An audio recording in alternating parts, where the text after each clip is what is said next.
Hey, what up, everyone? We're back with another live here with my good buddy, my good friend. No Excuse Entertainment is in the building. So, thanks for joining in. So me and my boy, hold on before I introduce him. Let's do some housekeeping. I want to make sure get you guys involved in here, and I want to make sure you guys like the stream that we're doing. Because of course, if you guys don't like the stream, it affects us, and so it's best if you guys please like the screen, this stream that we're doing. Also, don't forget to subscribe if you're a new person checking out the video. Please hit that subscribe button and hit that bell. And of course, if you want to also join in and support the platform, go ahead and hit that Cash App, or you can go ahead and hit that super chat. So whichever you want to do. So of course, don't forget smash that like button. But nonetheless, again, I'm here with my boy, No Excuse Entertainment. We decided to do this quick. At the last minute, this podcast, because we're having a nice conversation, and we're like, you know what? Since this conversation is going pretty well, we might as well just bring it into YouTube and get you guys involved with this conversation. And then after we go over our portion of how we feel about the subject at hand, we'll open up the panel and let some of you guys join in. So, well, first off, I'm gonna ask, how you feeling? No excuse. Thanks for coming, joining in. You've been all around, been doing big things and everything. I see you over there at Barber World and other places.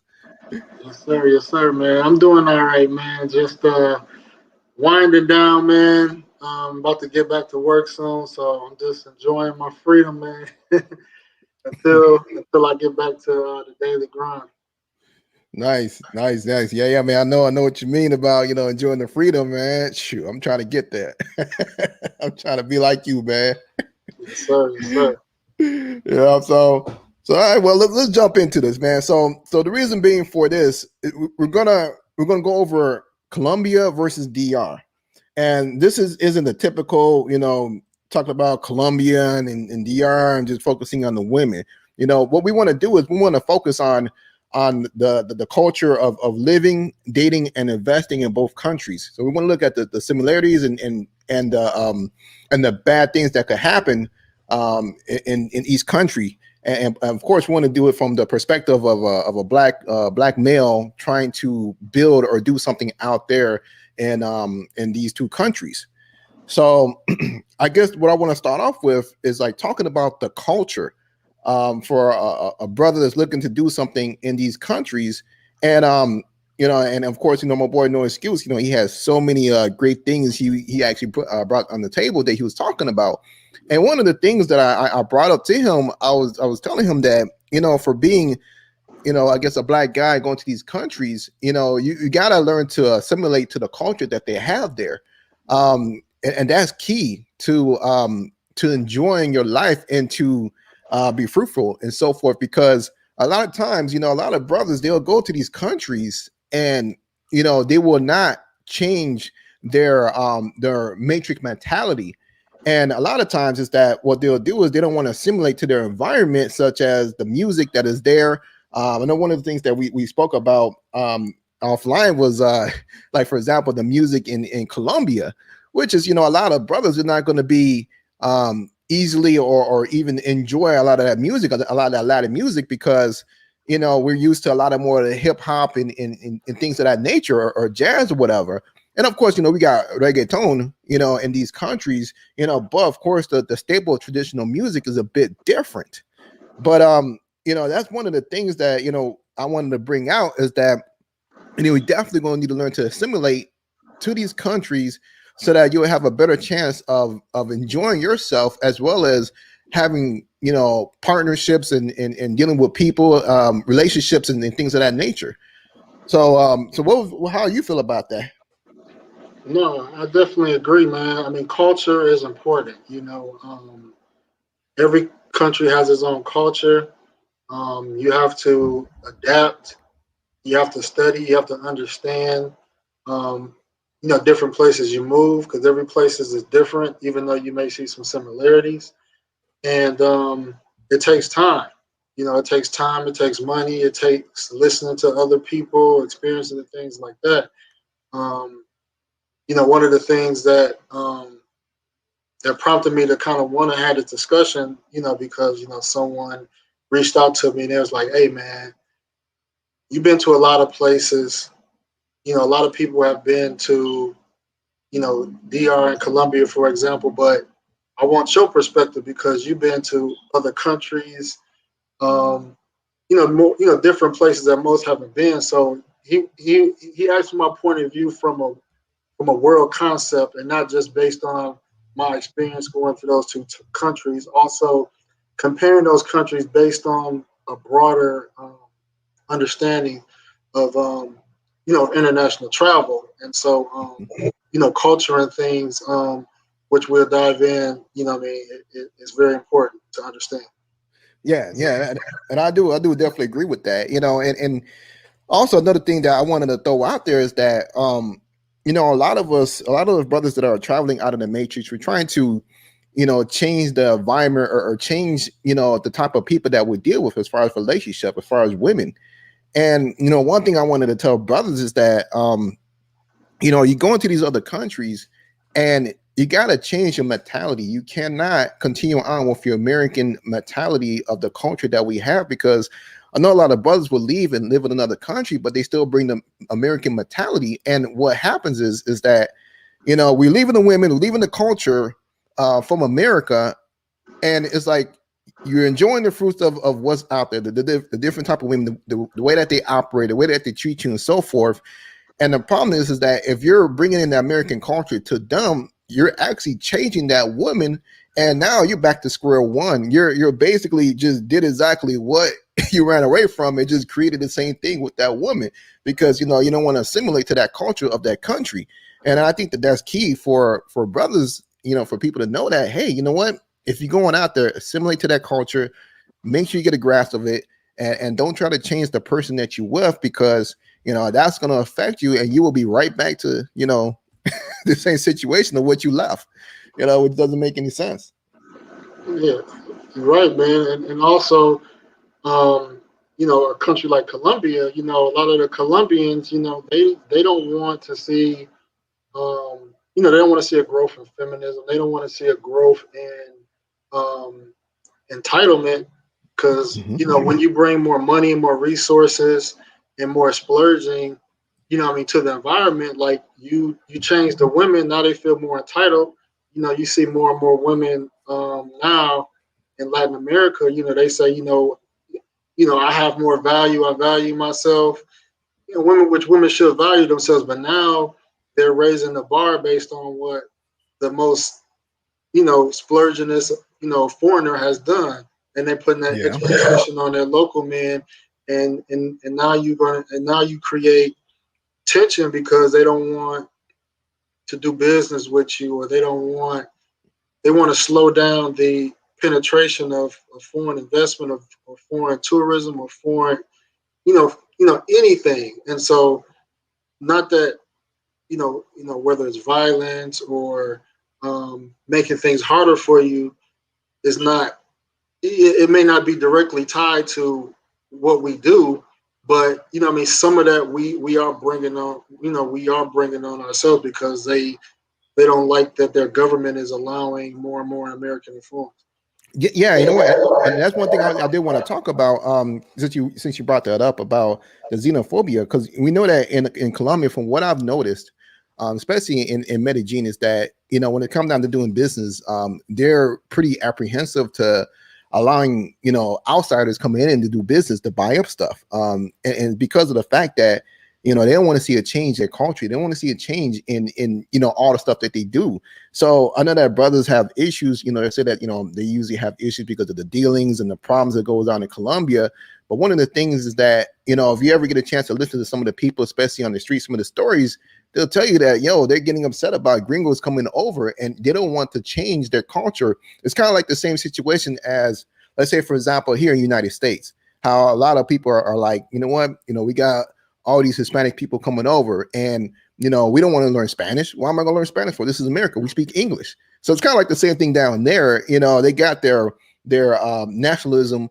So it's like they're kind of like, why we got these people coming in here? I'm not trying to change, my language or anything like that. I enjoy the culture that we have. We enjoy what we have. So a lot of times you may get pushed back because of that. But of course, in DR, it's a little different, because we know DR, they're accepting to our culture. And the thing about it is they don't mind doing business with us because, it's all about the money.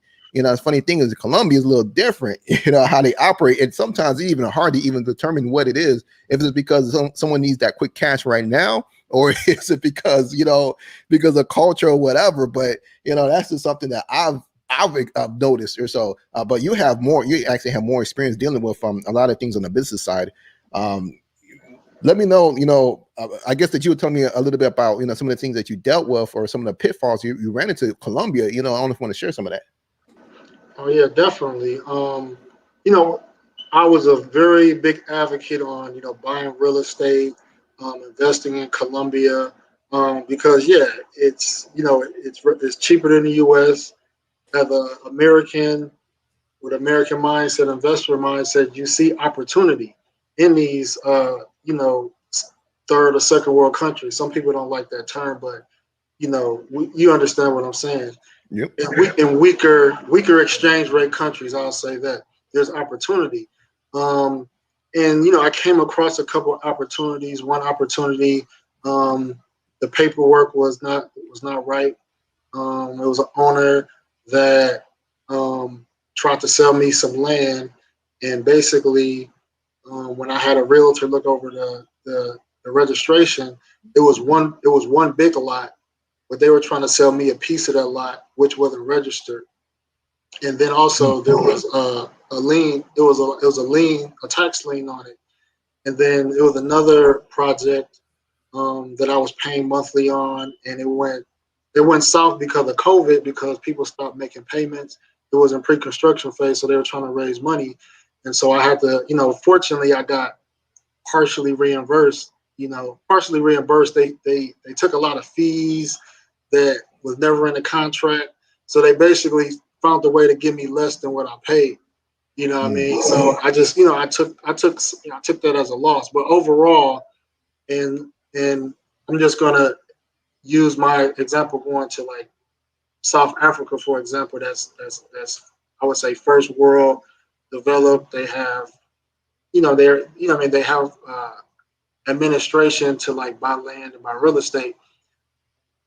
Like South Africa and the U.S., for example, um, we have online information. You could look for real estate through uh, NL, NLDS, and everything is in order. In Colombia, is so painstaking that when you go to these registry offices, it's so outdated. They don't have the computer system. They got papers all over their desk. It's so organized. Yo, And, I swear.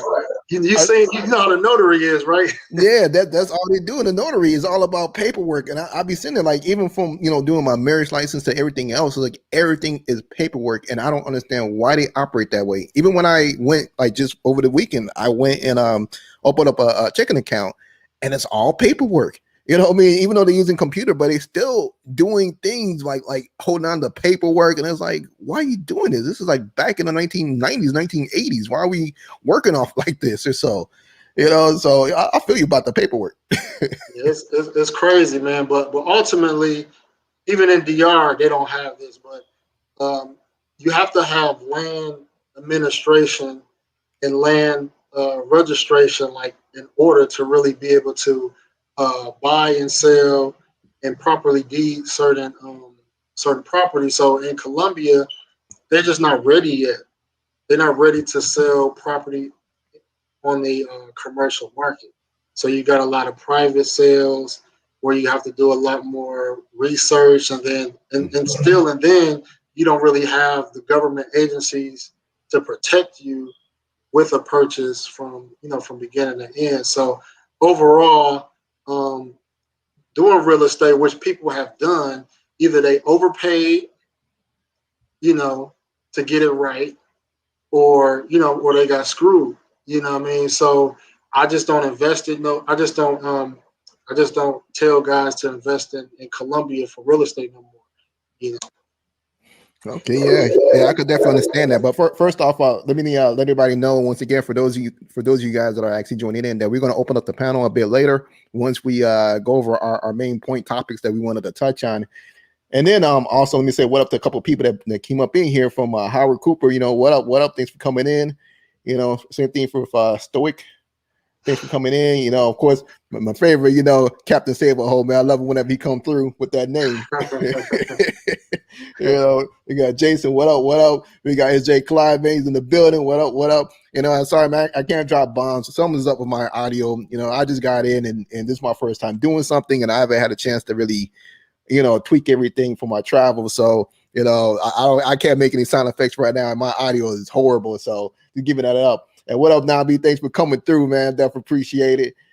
So, but one thing I want to touch on is about the mentality of some of the people that well, not some of the people, most of the people that live there, because one of the things that I've noticed that we talked about is that they're like we said, they're afraid of investors coming in there, and one of the things is that, and as well as the way that they look at us, is the fact that they think that we all have money.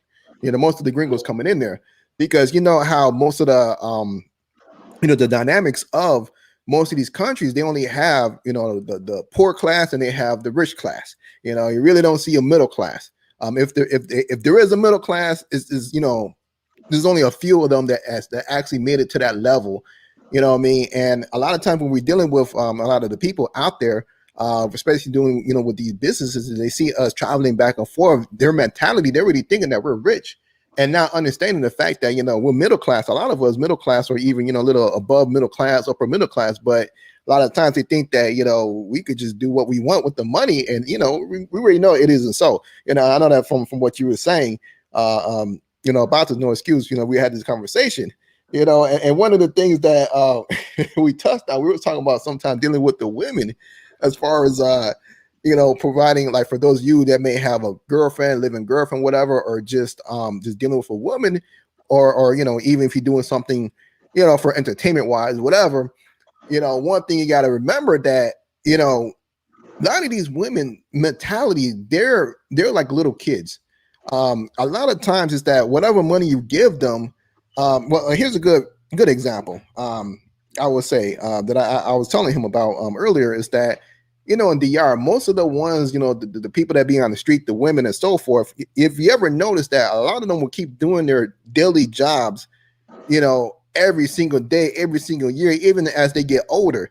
And a lot of times they don't think about their future, and they're not thinking about trying to invest and make something happen. A lot of times you see them, they'll just continue doing their dealings until guys know when, until they can't do it anymore. And you only see just a few of them that actually, will save up their money and make a plan and move out of that environment of doing what they're doing. And it's the same thing. Like, I see that in Colombia, but see, here's the thing that I notice in Colombia with the women, is that what they will do is they will continue doing their stuff, and after they're done with school, they'll stop.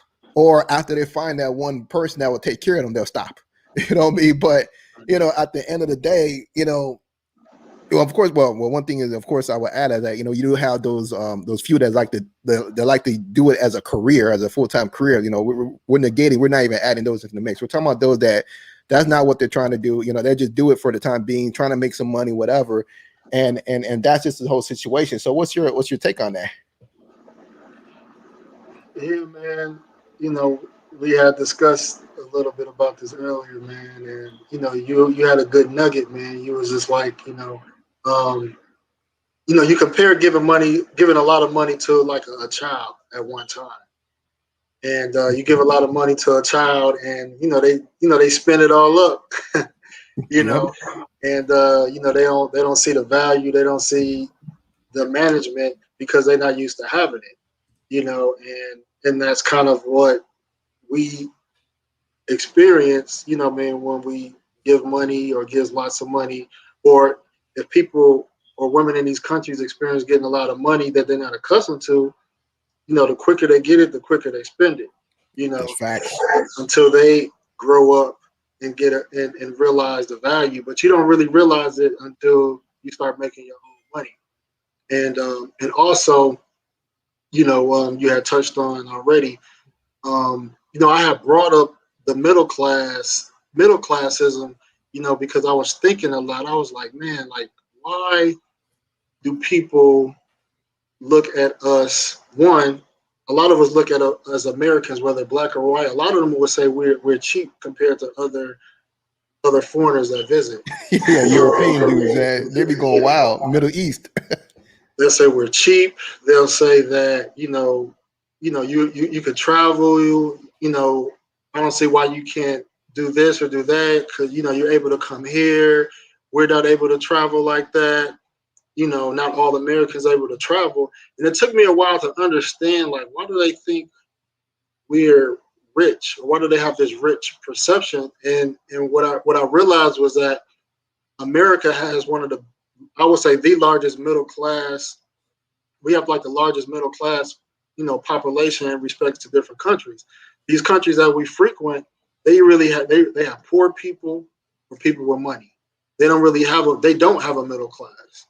And so people like us that are in a middle class, yeah, we're able to do a little bit more. We're able to travel and do things like that. But being in the middle class means that we have middle class problems. We got middle class bills.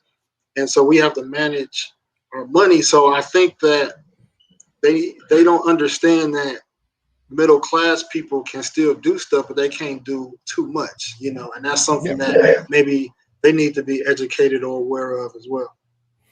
Yeah, which is totally true. Yeah, it's like I say, it's like with them, they don't understand.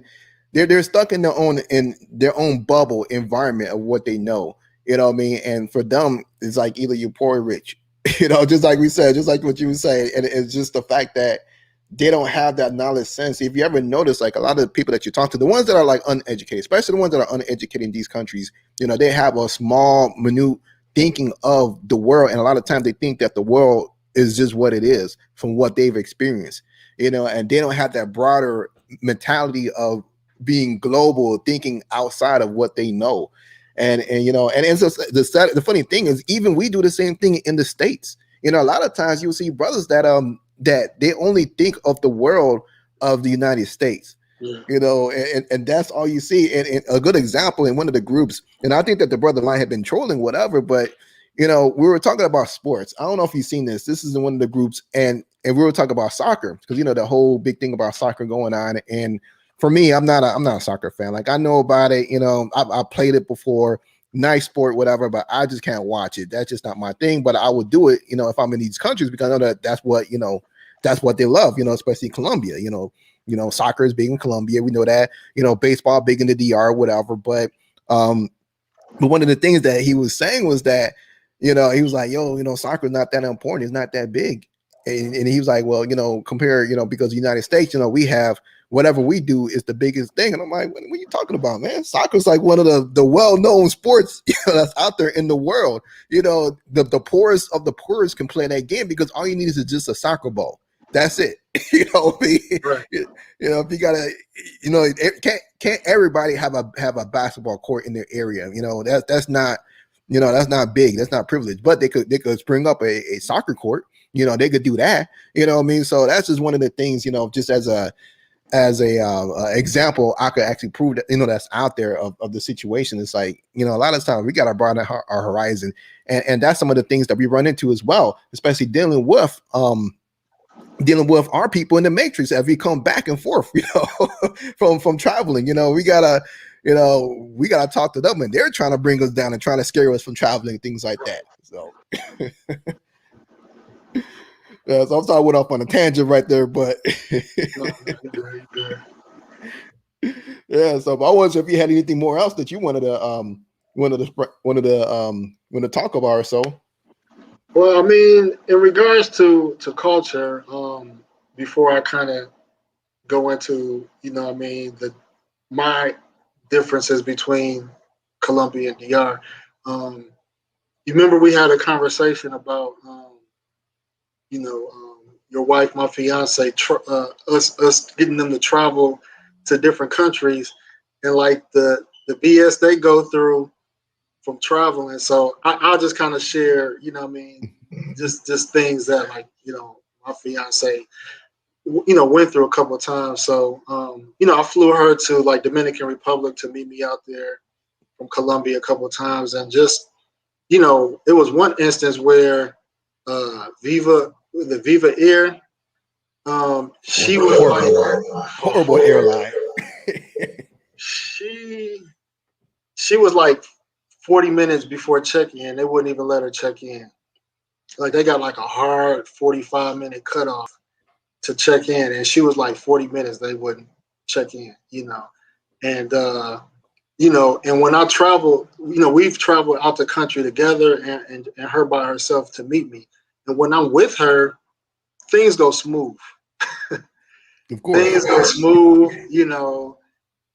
Even if I'm having an issue with a customer service agent, usually she a female. She'll, I could use my charm to kind of get over things. But when she by herself, her being Colombian, they give her the hardest time. Man. Oh yeah, they treat them like crap every single time. The last trip she came to DR, they told her she had to fill out this online form, which she didn't have to, and I had to pay like $75 to enter DR. So it was like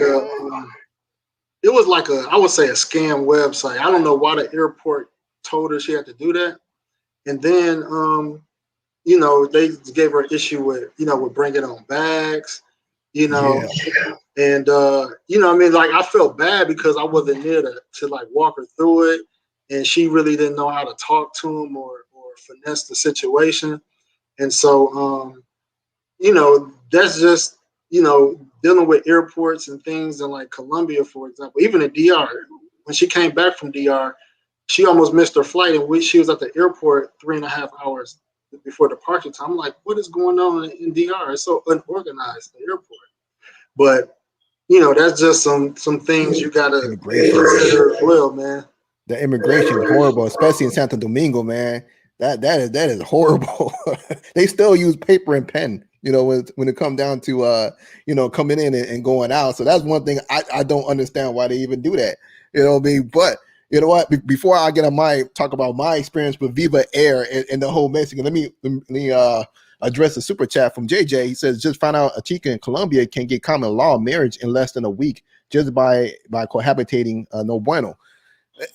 I mean, that's how most Latin countries are. They have their quote unquote, that's my, esposo, my esposa, because, we've been living together for so long. And, that's just the way it is. But to do the paperwork, it's something else, man. To actually have that paperwork, you got to go through a lot. And that's both Colombian and even as a foreigner, dealing with Colombians, because, they put you through the ringer. Like anything related with paperwork, government stuff, you're going through a lot of hell. That's all I gotta say. But I want to touch on that Viva Air because I got experience myself because my last trip back in December, January, I took Viva Colombia. I'm sorry, not Viva Air, Viva Colombia. I took that to Cali from Medellin. So basically, I always carry my carry-on, my roller luggage carry-on. And basically, they didn't charge me for Medellin going to Cali. It was no problem. I keep my camera gear and some stuff like that with me in that, carry-on.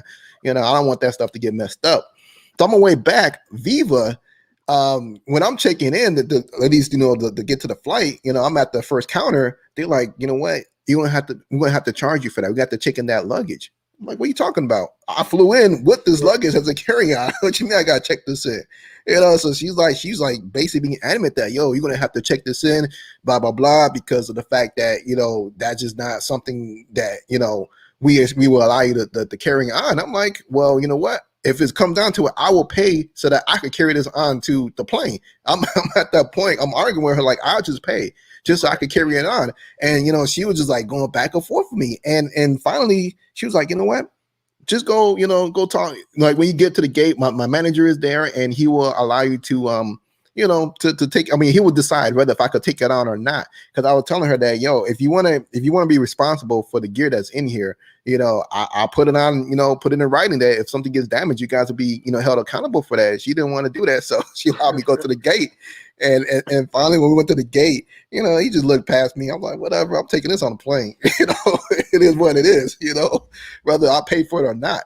But then also another thing about Colombia, about Colombians like traveling. Like, yo, if you ever take a Colombian to Mexico, oh man, that is one of the roughest things. Like, if they've never had that stamp before, that Mexican stamp, they're gonna take them to the back room. They're gonna put them in that dark room with that one light. They're gonna start interrogating them, making sure they ain't got no drugs or nothing. You know, you start going through like, you know, a lot of issues with that. You know, she'll be probably stuck in there for about an hour or two as they're trying to get all the information out of her. You know, yeah, and the same thing. I don't know if you've been to Aruba or so. I've taken my girl to Aruba, and yo, just from me taking her to Aruba, just from me mentioning that I was there with a Colombian, even the American, you know, in Aruba they have an American, I guess, immigration there, and just by saying that I was with a Colombian, oh, they want to do a extra scan of my luggage and equipment. You know, they do an extra search just because of that. So sometimes, you know, you get all that craziness just because of, you know, the name of the country, you know, and that's one of the issues I have, but it is what it is, you know, it's with the territory. So, yeah, man, it's crazy, man. yep. But yeah, you know, I don't know if you had anything else you wanted to bring on. We got hold on a second. I would like the opinionator says, I would just like to know how can live in peace without blatant bigotry in Medellin, Costa Rica, Dominican Republic, etc. I don't know. I haven't got that. I haven't experienced that. You know, that's one thing I don't know. I don't know if you deal with that. No, I mean, can you live in peace without blatant bigotry? Yeah, I mean, it's peaceful for a lot of brothers to, especially outside the matrix. You just get treated differently just by being an American, you know. Yeah. Yeah, because I've never experienced any bigotry, anything like that. I've experienced a lot of love. Every country I've went to, unless, you know, maybe I'm missing something or so. Because usually I guess either my blinders are down or whatever. Because I know when I see it, you know, here in the United States, so maybe I don't see it there. You know, No, not towards us. I mean, you will see them treat their own differently than they treat you, but you may feel, depending on what it is, you may feel a little disheartened, like, dang, why that brother get treated, why that Afro Latino get treated, you know, badly, but I get treated good, like, you know, some you might see stuff like that, you know, which might make you feel uncomfortable or not uncomfortable, yeah. you know. But they already know. They already could smell you. They already know you're not from there. Just Oh by the yeah, clothes that we wear, you know. I mean, even from our accent, because, you know, unless you could try to pull off, you know, changing up your accent really well to fit them. I know one person that was able to do it, but even then, it's like, yo, man, that's pretty tough, man. You know, a lot of times, they kind of could tell that you're American, especially by the way that we walk. now You they know, can. you know. I got, So I got some notes because I know some guys asked this recently in one of the groups about relocating, um, getting visas, and you know, citizenship and residency. So I do have some notes on DR in Colombia. okay, Um, so for guys that want to know, like residency in DR, um, if you're married, you can apply for citizenship after 6 months.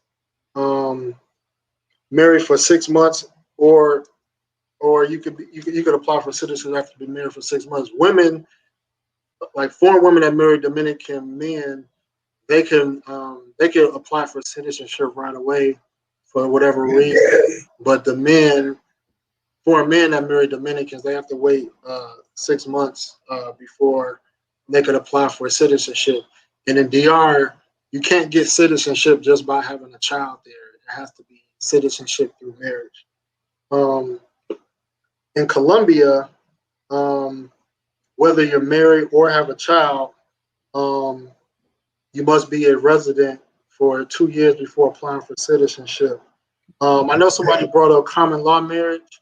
Um, Before we move on to common law, I also want to add that for marriage, to get your citizenship after 2 years, every year you have to renew your visa. So that's one fee that you got to worry about after you get married. Like you got to renew it every year, once a year, and then after that the second year, then you could apply for that citizenship. Which so you got to be putting money into the pot for a little bit until you could get that. Until you could get that. Definitely. I'm sorry. Go ahead. One of the brothers mentioned common law. Now I had in my notes that in Colombia, you're considered common law married after living together 2 years. Now I don't know which information is more valid, but that's what I have in my notes. 2 years living with someone you're considered common law married. And if you're a person that has assets, you can pursue a prenuptial agreement even in a common law situation. So if you got assets, you plan on cohabitating with somebody, you could get a prenup early. And then, if y'all cohabitate in 2 years and y'all break up or something like that, you don't have to worry about them trying to come after you saying, oh, we just common law married. So, yeah, you could get a prenup whether you're getting married or whether you are just going to cohabitate. But my only question that comes down to that is that because after from going through all the paperwork and everything, how would they even consider making that common law or so? What evidence would they need? Or how would that whole thing work out? That's just my only question, because just from the marriage license it's just rough. It's brutal trying to do that. And most Colombians ain't got the money to even get married, so that's why they don't get married. They just do the live together type stuff and be like, yeah, well, we're married, not officially through the government, but we'll say it by that way or so. Right. So that's my only thing, my only question. We got hold on first before I get to Nabi. We got a super chat in here from Armand. Rio said, "What up, OG? What up, man? Thanks for joining in. What up? Appreciate you, man." So also, so Nabi says 2 years legally, but 1 day realistically. Hey, it's their country, man. They can make the rules fit as they please. Especially in these type of countries. Especially Colombia, we know that Colombia they change things at the drop of a hat, man. Or you could go to the right person on the right day, or go to the wrong person on the wrong day. You know what I mean? And it depends on how that person feel at the notaria or at the bank or whatever. I'm actually going to make a video about getting your checking account, and I'm going to talk about that, because no matter where you go to, what you experience is going to be different from the next person. Some of the things that they're going to ask you to bring in, the paperwork and documents and everything, because you just never know. It's frustrating, man. I was trying to apply for a credit card, and this is a little off topic, but I tried to apply for a credit card, and they told me this is what you need to bring. I come back next time, different person, sometimes same person. I bring all this stuff. They're like, "Oh, you need this." I'm like, "Come on." Yeah, something different. I don't live here. Like, I can't, wait till 3 months. I come back to the country to do it all over again, man. Yeah, it's a headache, man. It's a back and forth. It's kind of like, how you're working on a project in your house, and you're fixing something, and as you're getting into it, you're like, damn, I need this other tool, or I need this, the other part, and then you got to go back to the hardware store to go get something else, and you get started on the actual, what you're trying to fix it, and you find out you need something else again, and it's kind of like that whole ordeal dealing with the Colombian government, or all their stuff. It's like every time you're doing business, you always need something extra. They're always asking for something extra just to stall you. I don't know why. That's just what it feels like. Oh man, it's crazy, man. I'm gonna finish going over some of these visa information. Go ahead. On some of these countries. So if you obtain a visa, a lot of brothers obtain visas via retirement visa, which you don't technically have to be retired, but you can show that either you have some residual income in the U.S. They change the amount from time to time, but let's just say you make $2,000 a month. You got a rental property or whatever. You got an online business, and it's not a W. It can't be W-2 income. It can't be a 9-to-5. It has to be business income. If you could show proof of that, you could get a visa to be a resident. And if you're able to get those visas, there's different types. You can get like a civil union visa. Um, if you get a pension, you can get a pension visa. I know some retired military that's living there as well. But when you get the visa, it'll be a conditional, maybe 2 year, 3 year visa, and then you get a 5 year visa. If you want to get citizenship, after that 5 year visa, you can apply for citizenship. So the path to being a citizen, meaning that you could get a Colombian passport, is longer if you're not married. But if you're married, you could get citizenship faster. Now, I wanted to bring up, if you're divorced, if you're married and got a visa, if you're divorced, you will lose you can lose residency unless you have a child. So if you marry a Colombian and y'all don't have children and y'all get divorced, they can take your residency back. But if you marry a Colombian, y'all have a child, and y'all get divorced, you won't lose your residency because you have a child. With DR, you get a permanent visa after first year, and then you renew every 4 years. Um, if you're married, you can keep your residency if divorced, as long as you show that you have sustained a lifestyle. So if you got, a home, bank account, you have a lifestyle in DR, you won't lose your residency. And also, as well, you can get a visa if you have residual income in the U.S. about 2,000 a month or more. So basically, you don't need to get married to get residency in DR. Um, but if you do want to get citizenship, you have to be married. It can't be just through a child. Interesting. For DR, it doesn't matter. They don't mind you coming over. But the only thing is, I can only see like with the citizenship and so forth. Like I know that the passport isn't worth anything, but I guess if you want to start business, that's about it. Because you see the countries you go to with DR, you can only go to a couple countries. We already could go to those countries with no problems from United States. With our passport from the US. But I know that Colombian passport, man. The Colombian passport is pretty strong. Oh yeah, it is. That's one of the reasons why I'm shooting for not residency for citizenship. Dual citizenship, because you could go to a lot of countries that that we United States can't go to. But the only drawback that we have with that is that we use another country's passport to come in, is the fact that if there is like a like terrorism or some type of disaster, national disaster, whatever, we're not going to be the first one getting flown out of there. So that's one of the drawbacks that you fall into if you use another passport. That's something that was kicked to me before by somebody, which kind of makes sense at times, because America would definitely they'll take care of their people to try to get them out of there. But but as far as I know of, that's just the only downside. However, there is so many other countries that their passport have that they could go to without a visa that United States doesn't. So, I'm looking to take advantage of that. So, we got a question from Captain Saberho. He said, "Are the child support laws the same as here?" And I think he's referencing, it might be for both. I think it might be for both Colombia and DR.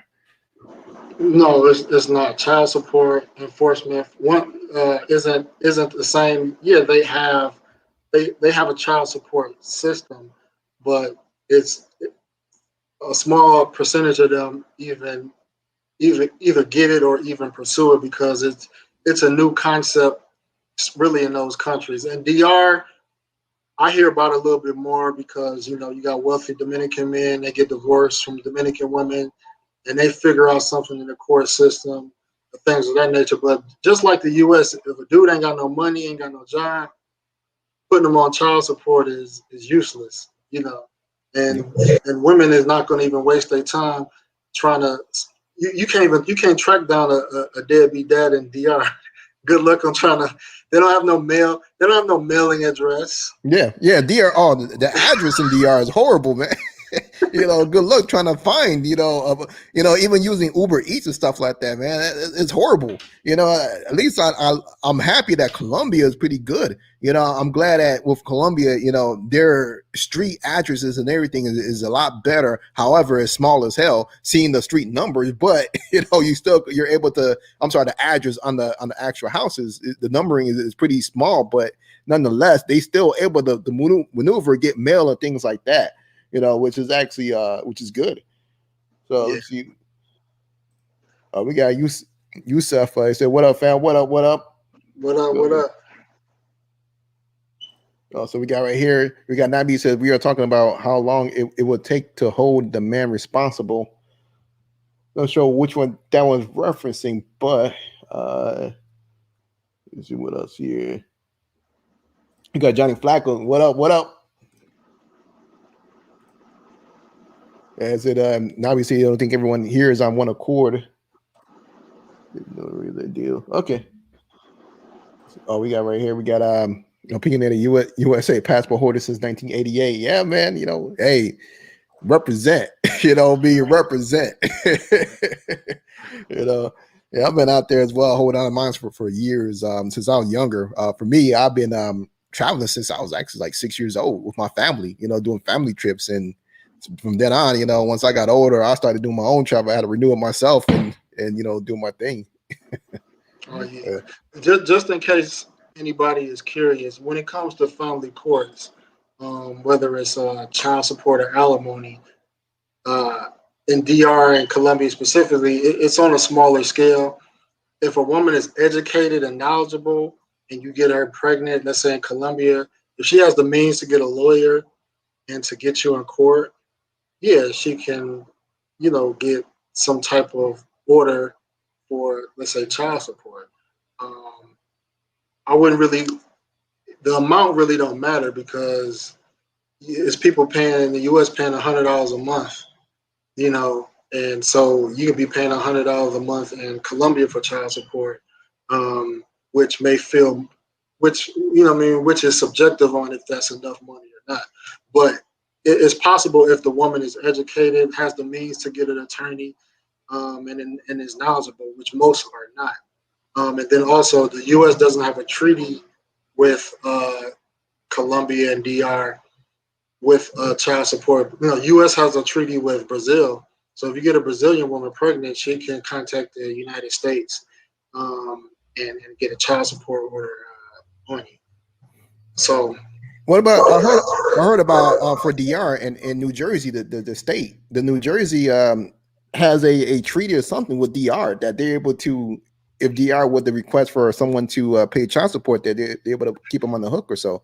I think in my opinion, I think that was illegal. I think if somebody really wanted to fight that in the federal courts, they would have said New Jersey overstepped their what's the word? They would have overstepped their jurisdiction, but I mean, no one has the fortitude to want to even, take that up with the higher courts like that. But in my opinion, states don't have the right to do treaties, but they may feel they have some, they may feel they was able to, and no one challenged it. So, but yeah, it did happen, but I think that's just a outlier.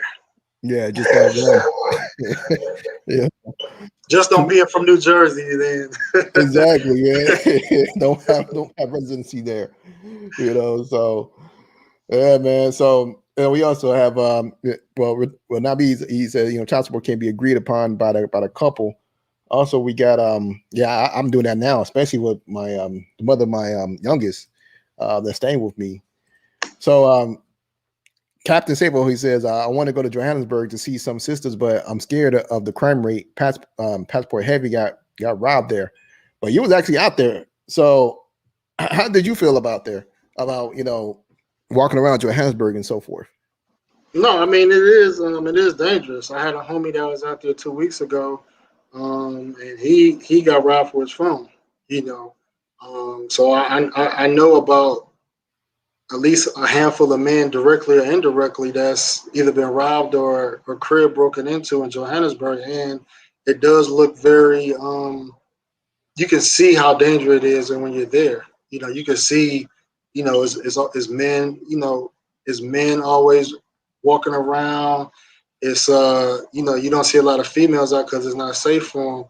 You're in a place where your antennas is up, so yeah, Johannesburg is definitely a place you can enjoy, but you do have to be very careful with It's almost like walking around in the hood. that. Oh yeah, walk around the hood, man. But yeah, let me kind of give my final take on Colombia versus DR. So in overall, it's going to be your pros and cons in Colombia versus your pros and cons in DR. And it's going to be up to you to decide what is overall the better for you. But for me, when I looked at, I'm gonna comparing the women and then comparing just living there or visiting there.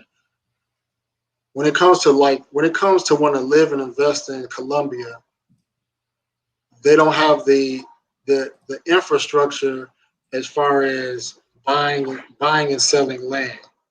You know, they do have most of the major cities like Medellin, for example, they have nice road infrastructure, things of that nature. When doing business or negotiating with Colombians, they are very stubborn. They don't look at things on a market value basis like we look at things on a market value basis. As Americans, we know what's a good deal and what's not a good deal. They get frustrated as hell because we won't accept their deal like it's not a good deal. They base their pricing on what they think they deserve, not what it's worth. So you'll see them try to sell a $200,000 condo in Medellin that's not worth 200,000 American dollars, but they will rent that same apartment for $300 a month. Makes no sense. So if you got an expensive condo, you can't even invest in that. How can you make an investment if you only can rent it for two or $300 a month and you spending $200,000? And those are things that make you not even want to deal with Colombians on that logic. When it comes to things like dating, you have to live there for the most part. I mean, I did the online dating for years and going back and forth with girlfriends, but the most solid women you're going to meet is going to have to be in person, and it's easier when you live there. When it comes to DR, there are people that have more businesses, more real estate. They're a little bit more easier to deal with because, one, they're making, a lot of them are getting American dollars anyway, so they're not as jealous to see you come up in their country, and they get the benefits. A lot of them get the benefits to come to the U.S., so they don't feel like it's one-sided. Like, well, y'all get to come to our country, but we can't come to yours. A lot of Dominicans are able to come to the U.S. as well and benefit. And then they feel more connected to us anyway. Just from a personal standpoint, and just from visiting Africa and just seeing how I felt connected when I was there. When you are living in a city like Medellin, for example, you are going to lose you are losing a lot of your culture. You're engulfed in their music, their food, the way they do things, and then you're not going to see a lot of people that look like you on a regular basis. So over time, at least for me, even when I was in Medellin for like 3 months, like I didn't feel, I felt disconnected because I wasn't seeing enough Black people on a daily basis. And I live in a Black city, Philadelphia, for example. I wasn't seeing enough Black people and things like that. So, so those are things you have to deal with. Cartagena a little different. It's a little bit more melanated, but you have to deal with some of the drawbacks of living in, in Colombia. In DR, I understand a lot of brothers feel more at home because DR is more Afro in a sense, so people feel more connected. But then you have to deal with Dominican Republic. You know, what I mean, it's more expensive. You know, food is climbing up, renting apartments is getting higher. Like it's more expensive to live and maintain a woman in the Dominican Republic. So um, I could go over plenty pros and cons, but overall, I think that the pros and cons in both countries, as far as living and investing, I just feel like they cancel each other out. So my only thing I could really make one better than the other if I look at the women and the type of woman I like. So um, most men that have been in both countries will agree. They say overall Colombian women are more beautiful than Dominican women. You know, whether it's the body, the skin, the skin, perfection, the face, everything. They'll say Colombian women, hands down, are more beautiful. Now, Yeah, I would say especially in the face. More so Colombian women beautiful in the face. But I would say DR, they have more natural bodies more than anything. I guess you know what, it depends on what part you're at in DR. Because in the northern part of DR, they're very flaca, very skinny. As opposed to those in Santo Domingo, and now you'll see a lot of fat, big ones in DR right now. So that's what you're dealing with. In Colombia, a little different. Well, depending on the culture, what city you're in, we know that Medellin, that's the plastic city. A lot of women, they got their lipo and butt injections and tits augmentations and everything. So it depends on what you like. Since we know that Colombia, so they got so many different features of what you're looking at. Same thing in DR, because you got the indigenous look in Colombia. Especially go to Santa Marta area, Barranquilla. You got more of that mixture, of that. Like that tannish brownish. It's kind of like being in Havana, Cuba. You will see like a mixture of like the dark skin. You would see like the middle mix, Milano, type of mixture. Then you will see the whiter as well.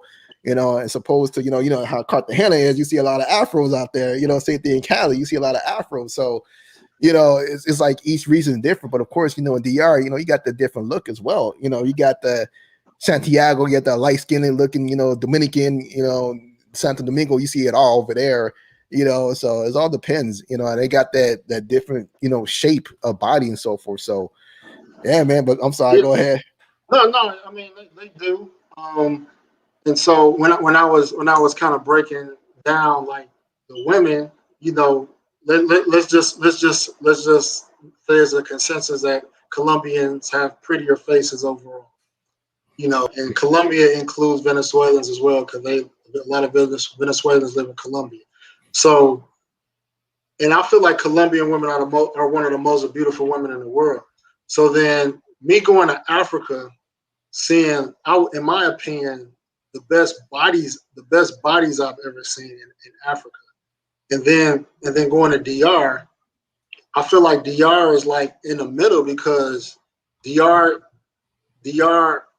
doesn't have DR has beautiful women, but DR women aren't as beautiful as Colombian women. And when it comes to body, Colombian women, they can't compete with African women.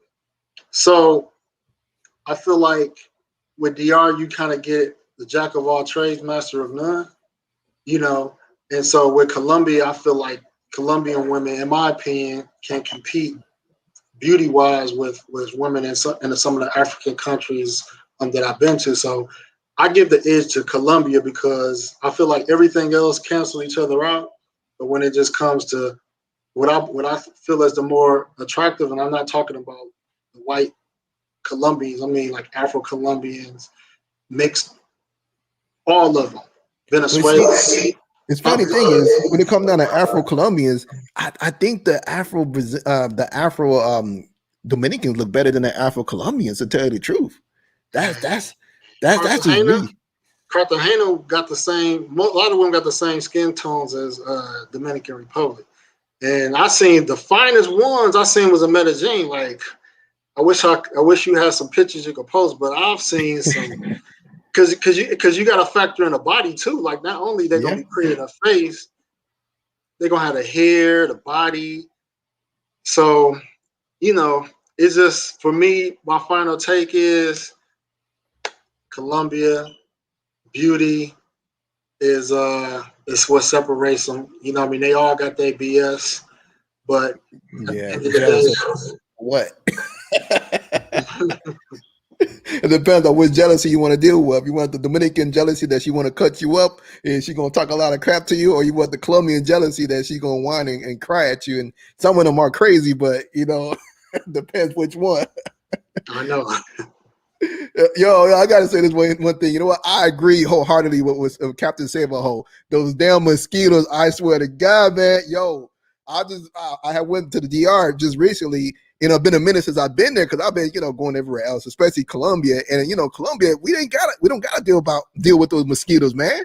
I went to the DR. I got my ass ate up. I was just like, what the hell, man? I couldn't do this. This ain't for me, man. I'm about to go with some repellent or something. So all right, we got another one here. We got a super chat from Howard Cooper. Man. He says, "Salute, travel live." Yeah, man. Yo, thanks for the $4.99, man. Definitely appreciate that. So I don't know if you had anything else you wanna address before we open up the panel. Oh no, open it up, man. All right, so we're gonna open up the panel. Of course, I'm gonna ask you guys, respect the platform, respect each other, man, because we are brothers, we all travel brothers here. So we're gonna make sure we be as cordial as possible. So here, let me I'm gonna pin it here. Hold on a second here. Now, let me pin that. So if you guys want to join the conversation, come on through. So, but yeah, man. I'll tell you, man, the differences and everything. For me, of course, my edge. I'm always gonna go with Colombia. I love Colombia a lot more. That's like hands down. I know someone in the chat. He said something about Brazil. He gonna throw Brazil in the mix. That's a whole nother subject in itself. Yeah, I know. Yeah, don't get no excuse started on that whole thing, boy, because he was on a rant for the past couple of weeks, talking about some of the conspiracy theories and all the other stuff that's going on. You You got somebody? Yeah. So we got Nabi. He's in the building, man. What up, man? Thanks for joining Hey, in. what's up, man? What's going down? Man, I need to invite him more to talk on mine. Yeah, definitely, Anytime, man. man. Good brother, man. We all good brothers here, man. So what you got on this, man? What you take? I see that you're Hey, alive in the chat. so my take on everything is this. All right. So I listened to y'all about the DR. Okay. So my thing with you all is based on the DR because that's the place I don't know that y'all go to, right? But as far as what y'all were talking about, couple of things. The marriage thing, um, as far as the marriage thing, and the child support, because I was just listening to a lawyer that was discussing the issue, right? So as far as the marriage thing and the child support, basically, if the woman says that, if you and the woman said we together now and you married, it's 1 day. Realistically, the court is going to hold the man responsible financially. All right. So when we talk about what's the difference between the 1 day and the 2 years, legally it's a 2 year thing. Like say you want to get a passport or visa, but if they want to hem you up for money, 1 day, right? Realistically speaking. So if you want to make that move, it's just best to get a notary and stuff like that. Child support is the same thing. You could just, if you find out that it's yours for real, you can just agree to something with the woman, and once it's notarized, that's it. Can't go up, can't go down, whatever you agree on. All right. Um, my experience here, being here, so brother solo traveler, you kind of know what I do. So eventually I was going to make it into the hood. And with the hood, and you saw the first girlfriend I had, bruh. How'd that go, man? Tell us about it. Okay, so I met this woman here, a sister, beautiful, beautiful. And I'm gonna just give you the difference that I know, and then y'all can, because y'all know Dominican Republic way better than I do. I know Brazil probably better than anybody here because this 6 years in the favelas itself and working with the NGO. So this is my takeaway with this. Brazilians got a lot of beautiful women, beautiful body, beautiful face, beautiful body.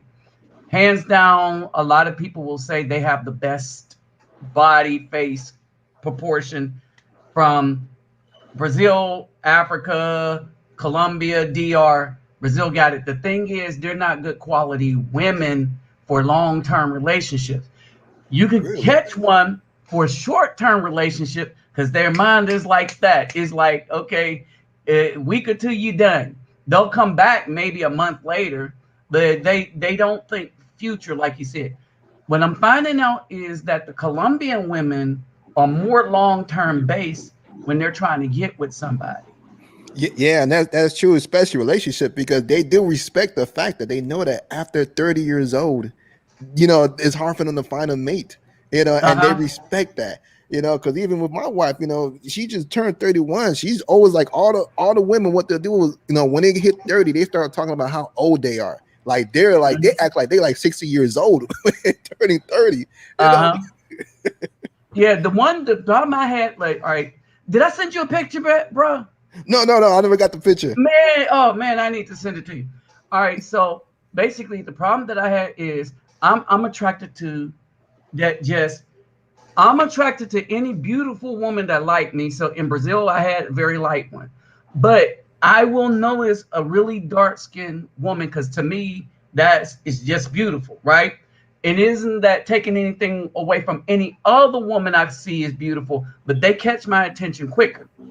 You see what I'm saying? Yep. They don't like me, I'll get with the light one. So this one just beautiful. Took photographs. We went out, took pictures of animals and stuff. Made a video, put it up. This woman was video calling me, not calling me, not texting me, video calling me at 2, 3 in the morning, 6 in the morning. I need sleep. You see what I'm saying? Mhm. The only way you calling me 6 in the morning video call is you trying to see what's up. Yeah, they're trying Think to see about you had that. a girl over, Yeah, spend the all night. right. I was like, no, I ain't doing that. I told her I'm not doing it. I warned her I'm not doing that. She kept doing it, and so I told her I'm done. Now I'm gonna go to Medellin to see her because she lives in Medellin. But when I go there, I said that's the only time I'm talking to you because you don't. I warned you, and you don't want to learn. And so because I already planned the trip, couldn't cancel it, already paid, so I'm going. Nice, But nice. that's When you going? Medellin, like You gotta get an exact date, but oh, when am I going this weekend? oh, okay. So right now I'm in Barranquilla. So I'll have to come back because then so my hair is braided, as you notice, right? Sister from the hood did it, right? So I'm in the hood now, right? Mhm. So I've been in the barrios as they call them. And so I met some of the people there. Some of I have a brother coming in, so he's bringing some equipment that I'm gonna take to that hood first. And so what I was noticing is a lot of them have children already, Yeah, right? A 80%. lot of them have children already. So I'm not going to do the child thing. A lot of them like a brother. So there's that. Tomorrow I have a lunch date with a woman I met at the mall here. And the thing that I really figured out is they look long term. That's the difference between the women here. They I like Colombia. I have the same pluses and minuses that the other brother have here. But the thing when you said it's down to the woman, that's what it came down to. When I look at the women in Africa, their bodies and the beauty, I think they're very beautiful. Brazilian women are very beautiful. All right. If I'm going to rate them, I wouldn't rate Colombia number one. I would go Brazil, Africa, Colombia, as far as women, right? But since they're all beautiful, I don't give a damn about which one I get. You see what I'm Yeah, saying? yeah, I'm just saying that I know that I'm rating them the way I know everybody else would rate them. But if I hook up with a Colombian, they'll be like, yeah, she beautiful. So if I'm getting beautiful and you're rated as beautiful with the rest of them, they just will win a contest over you. You would come in third. So y'all will all be beautiful. Then I said, oh, then you got to come with something else. yeah. See, because y'all have beauty. Y'all have the body. It's just that some of them going to get, video vixen body thing. All right. And I said, so what else is left? And then you go into the intangibles. And hands down, Colombian women, for right now, are taking the intangibles hands down. I've been dealing with Brazilian women for 6 years. All right. I've dealt with African women. Right. And what I can tell you is that these women, when they grab onto to a man in Colombia, like you said, they crazy, but they ain't like stab you crazy. Nope. Not like You know what I mean? DR. DR they were trying to Yeah, they hurt ain't you. like stab you crazy, right? Right. Um, in Brazil, they crazy, but they talk deuces with the quickness. Really? Because Like, yeah, I yeah. see. They did. Brazil is the deuce chocker. All right, they'll give you the thumbs up. Like when they lost the argument, they give you the thumbs up. I'm out. Don't worry about it. They'll be back in 2 weeks. Yeah, That's them though. It's like thumbs up. Brazil women can't take anything, right? So they really? don't, Because because they always have. I Go remember ahead. seeing a couple of videos. I remember seeing a couple of videos like how jealous Brazilian women are. How they will show up in restaurants and start kicking kicking the chairs and everything, throwing stuff. So it ain't really like that. It's just only a few crazies like that. No, hold it. Let me tell this. Let me tell you this. All of this is relevant to who the man is. Oh, okay. All right. All of this is relevant to who the man is. All right. So the women that got upset with me, you've seen my videos. You've Yep. seen you Oh, seen. All right. a lot of them. So the women that got upset with me and we split because they got upset with me, they don't treat me with that kind of disrespect. Is because when they get with me, they're like, "Oh, this is a real man." They's like, "This ain't no thug trying to hit. This ain't no Yeah, do street off the dude." street, you know. And they see some street in me because I hang in the favelas with everybody. I'm comfortable being around machine guns and stuff, not bothered, unarmed, right? Talking to the chick. I'm comfortable with that. So they say, okay, so there's some street to him, but they said, but he don't take mess like that. So they chop me deuces. They give me the thumbs up. They like thumbs up, and then they roll out. Next thing you know, they text me up a week or two later. I done forgot about them, right? And so Mm-hmm. this is what they do for dudes that come at them like novices, like children. They will treat them like children. They'll treat men like men, children like children. They'll still be temporary, but how they leave you will be different. They ain't going to come into restaurants and kick stuff over. They Yeah. might come into the restaurant, see you with somebody, then try to hit you up that night Yeah, after or you get maybe that done, next day. But they ain't going to kick no chairs over and stuff like that. But Colombian women, one of the things that I'm starting to see is if they like you, they try to stick with you long term, yeah, right? they do. That's definitely a plus. Yeah, they're loyal. If they know that they found a right one, a good one, they're not gonna leave you.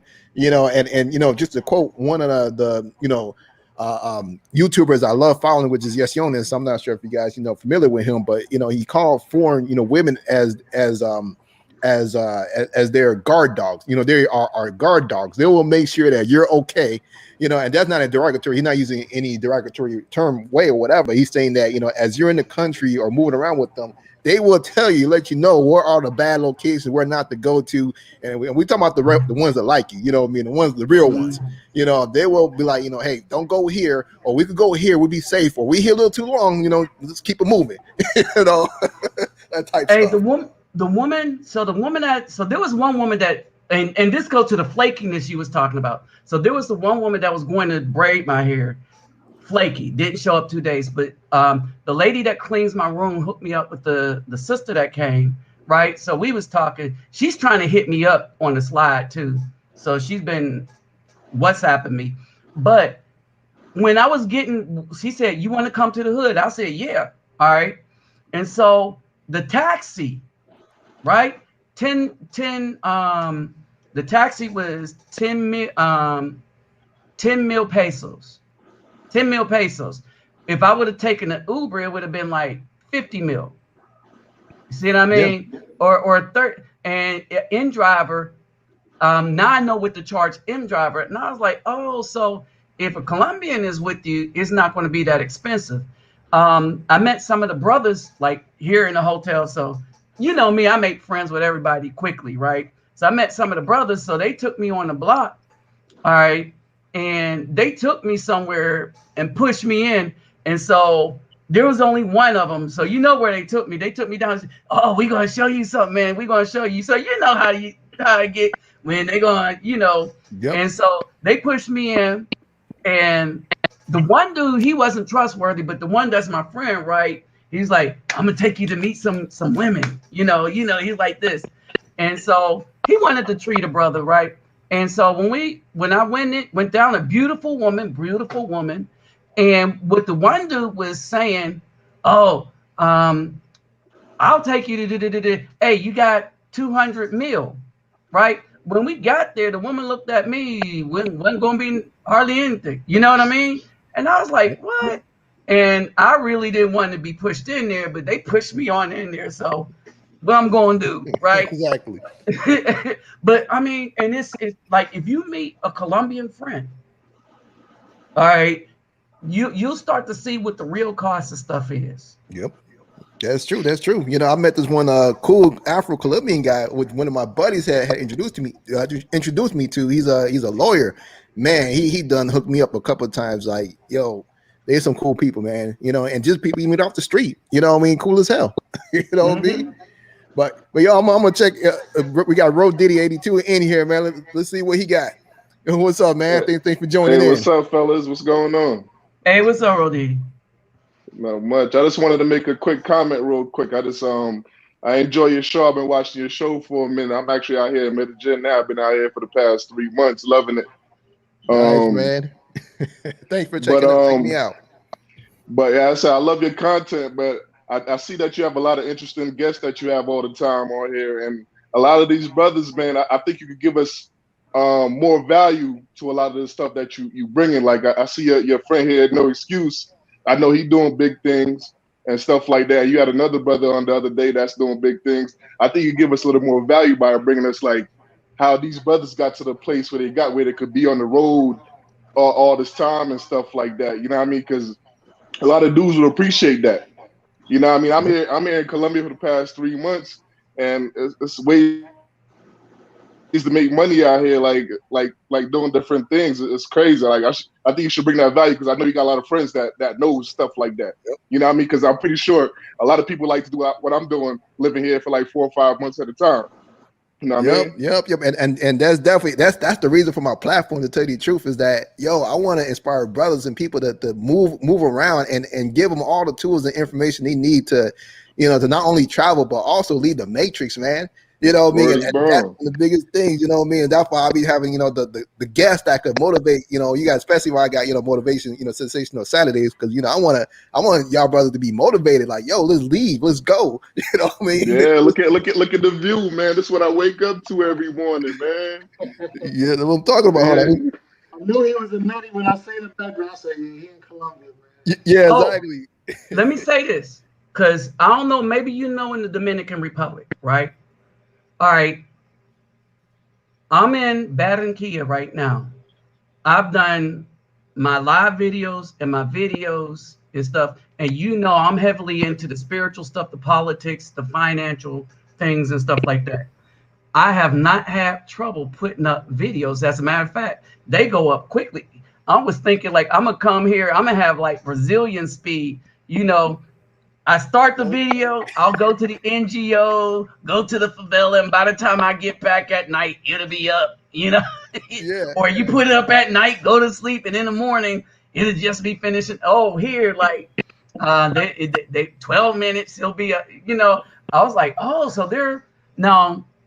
The other thing I like is I'm using Ethernet, so I could have used the Wi-Fi and Ethernet, right? So I'm using Ethernet, so you can do that here in Colombia. Is one of the things that I like about it. It's advanced, but it's not so advanced that it's using third-party people to regulate their internet, like in the United States. Yeah. Yeah, and you know, and that's one thing I would say is that the infrastructure is really good in Colombia, man, and compared to Brazil. Because I actually had, yeah, I know No Excuse was actually out there a couple weeks ago in Brazil. I know he could talk on that, but I had my boy Buckus as well, Keno. We were gonna do a show 2 weeks ago, but because the internet was so bad in Brazil, we had to cancel it. There was no way for us to do it. You know, It of course. depends on the hotel. So I go to the same hotel, so I know that if I'm gonna do a live, I take my computer, I go downstairs um, to the office space that they have, and I just unplug their computer and plug the Ethernet into my computer, and I just do it there. You know, I'm cool with everybody there in Brazil too. So, Hey, so hey, if y'all don't mind, man, I want to I wanted to respond to both you guys because you brought up you made a comment about Brazil, and I wanted to bring up Rodiddy, man. What he wanted to know. So I wanted to kind of share for me how I'm able to travel a lot and do the things that I do. So I'll be very transparent. Um, I hear an echo. So I'm a chemist by trade. I work in a lab, and I've learned over the years because I did a lot of contract work. I did a lot of 12 months, 18 months, things like that. And so anybody that work contract work, you usually don't get vacation days. If you take off work, you don't get paid. You don't get paid for days you don't take off. So, I started to like, if I wanted to take a week off, I'll travel, but I won't get paid for that week. And so sometimes, what I mean, it'll throw your budget off if you're not getting paid consistently every 2 weeks or whatever the case may be. So what I found was that when my contracts ended, it may take me a couple months to find a new contract or something like that. And once I started traveling, I was like, you know what? I'm gonna continue doing contract work because if I take a permanent job, a permanent role, I'm gonna get 2 weeks vacation most of the time. It's gonna be hard, it's gonna be hard traveling all the time, taking long weekends, and and I can't quit. So that's the thing. Like when I take a permanent gig, you can't quit, or what I mean. And what I mean, you don't want to hope to get fired, but what I mean. So to be able to move abroad for a few months, you have to be able to receive whether it's unemployment compensation, unless you got some other side hustle. So what I did was I said, you know what, when my contract ends in 12 months, I'm gonna get unemployment for a few months and then pick up another contract again. So I'm never experience a gap of not receiving money. And usually you could get full unemployment benefits if you work at least 9 months out the year. You know what I mean? So if you don't have like children or no major responsibilities, you can work 9 to 12 months or whatever, be on unemployment for up to 6 months if you want to, and work contract again. I could do that because my career, I make a lot of money per hour. So I could save $5,000 to $10,000 and be out of work plus get unemployment for 5 months and be good. You know what I mean? So that's a little something that I'm able to do. You know what I mean? Everybody can't work contract work. Everybody may not make what I can make an hour because of my trade, but that's kind of what I do. I was Right. getting ready to say, this is how I did it. All right, this is how I do it. All right, I'm retired military, was a lab tech, medical lab tech, did some research. All right, so kind of a chemist, microbiologist, blood banker, um, serologist, hematologist, urinalysis, all that stuff, right? Which that's in the hematology department. Um, And at some point, I ran the lab, so I was an NCOIC of a lab of personnel, which taught me management, right? So about half my money that I get from I medically retired early, right? Which was good because I medically retired. They can't call my behind back in. I don't get as much as had I retired. But what I do is while I was in the military, I made sure that my credit was on point. And so I teach that on my channel and I donate. So my channel was built to take stuff to other places like in Brazil, in the favelas, in the barrios here to change the image that they have of the Afro man. I let them know that my stuff is limited, but I let them know that I make deals. Even here, I make deals with people to do stuff cheaper. So this is how I did it. All right. So much of about half my income goes to what I donate to the children that's going to be in barrios here and the favelas in Brazil. I get some of the help from some of the brothers on my channel, Reluctant Nabi Neo or Reluctant Nabi. It keeps getting shut down. I used to get paid, which started this, like $10,000. I got to the point I was making $10,000 a month, but shortly thereafter that, BW shut that down, and Brother Soul Traveler was around during that time. And so what I did was with my credit, I started using credit cards. And so this is how I did it. What I did is I switched up everything when I was raising my nieces and when they moved out, right? So I only got one person I'm paying child support for.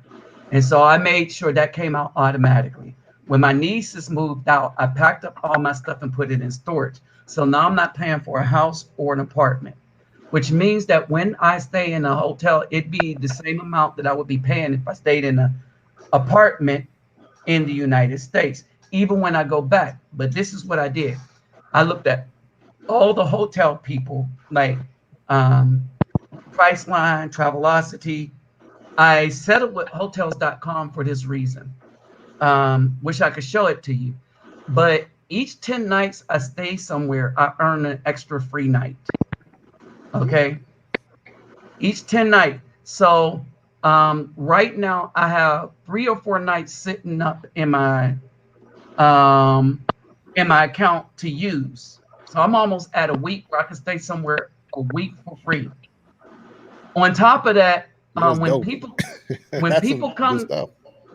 people come to see me here and they don't have a credit card, then I use my hotels.com credit card, pay for their room, and they'll just pay me back, right? Well, if they stay here 5 days, that 5 days goes back to my credit card. Now I could use that for another brother to put them up in a hotel. If they come here, like this one, he's bringing me more soccer balls to hand out to the children in the barrios, right? And some other stuff that I give to people here in the hotel. So he's bringing some stuff for me, so I take care of that stuff. So that's going to be another 5 days, plus the 5 days I'm going to be here. That's 10 days, plus the other 10 days. So in that is 2 more free nights. So I'm at 12 free nights already. If I don't want to use my credit card, because my credit is, so you got 3 main credit scores, and under those 3 credit scores, you got your regular one, your house one, car one, and credit card one. So add 9 more to those 3, you got actually 12 credit scores, right? All of mine are above 100. So it's easy for me to get a credit card. So I'm smart about when I get one. And so this hotels.com credit card, I just got it, had it sent to my sister card, and I put it in there. So if I use the rooms that I bought, right, as soon as I get to $1,000, I'll get 2 more rooms for free for $125. So I'm gonna go to Vegas on that, right? I flew down here for $79 because I decided to stay loyal to one airline, that was United. United costs as much as me using Avianca here. slipping, Avianca here, right? And so I get mileage points for that. I got the United credit card because it gave me 40,000 more miles. So it was $79 for me to get here. When I go to Brazil, it'll probably be $21. Nice. Yeah, and I do the same thing too. I have the American. I stay loyal to American Airlines just so I can get those benefits. And I took advantage of that. Yeah. So this is the thing. So our problem is when we go, we look for the cheapest thing in the meantime, not realizing that maybe for $20 more, you might pay to use and be loyal to another company. All right, just pay for one that has the trip the way you would, and not be married to a particular place. So I'll fly out of Houston, Austin, or San Antonio. Don't care. All right. The brother that's coming to visit me, he was flying out of Houston, looked at Austin. He was able to save $500. Right. His trip was $500. You see what I'm saying? So this is what we do. So they start paying attention. And so I get money on the credit cards because I paid them down to zero. Right. I get money on a United card, but I'm not going to use it anymore. Right. I'm going to use the other ones that give me cash.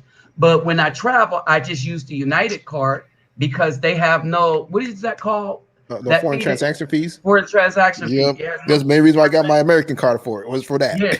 Okay. No foreign transaction fee. So I'm earning mileage on that. So when I get back to the United States, I'll switch back to the cards that's paying me money. All right.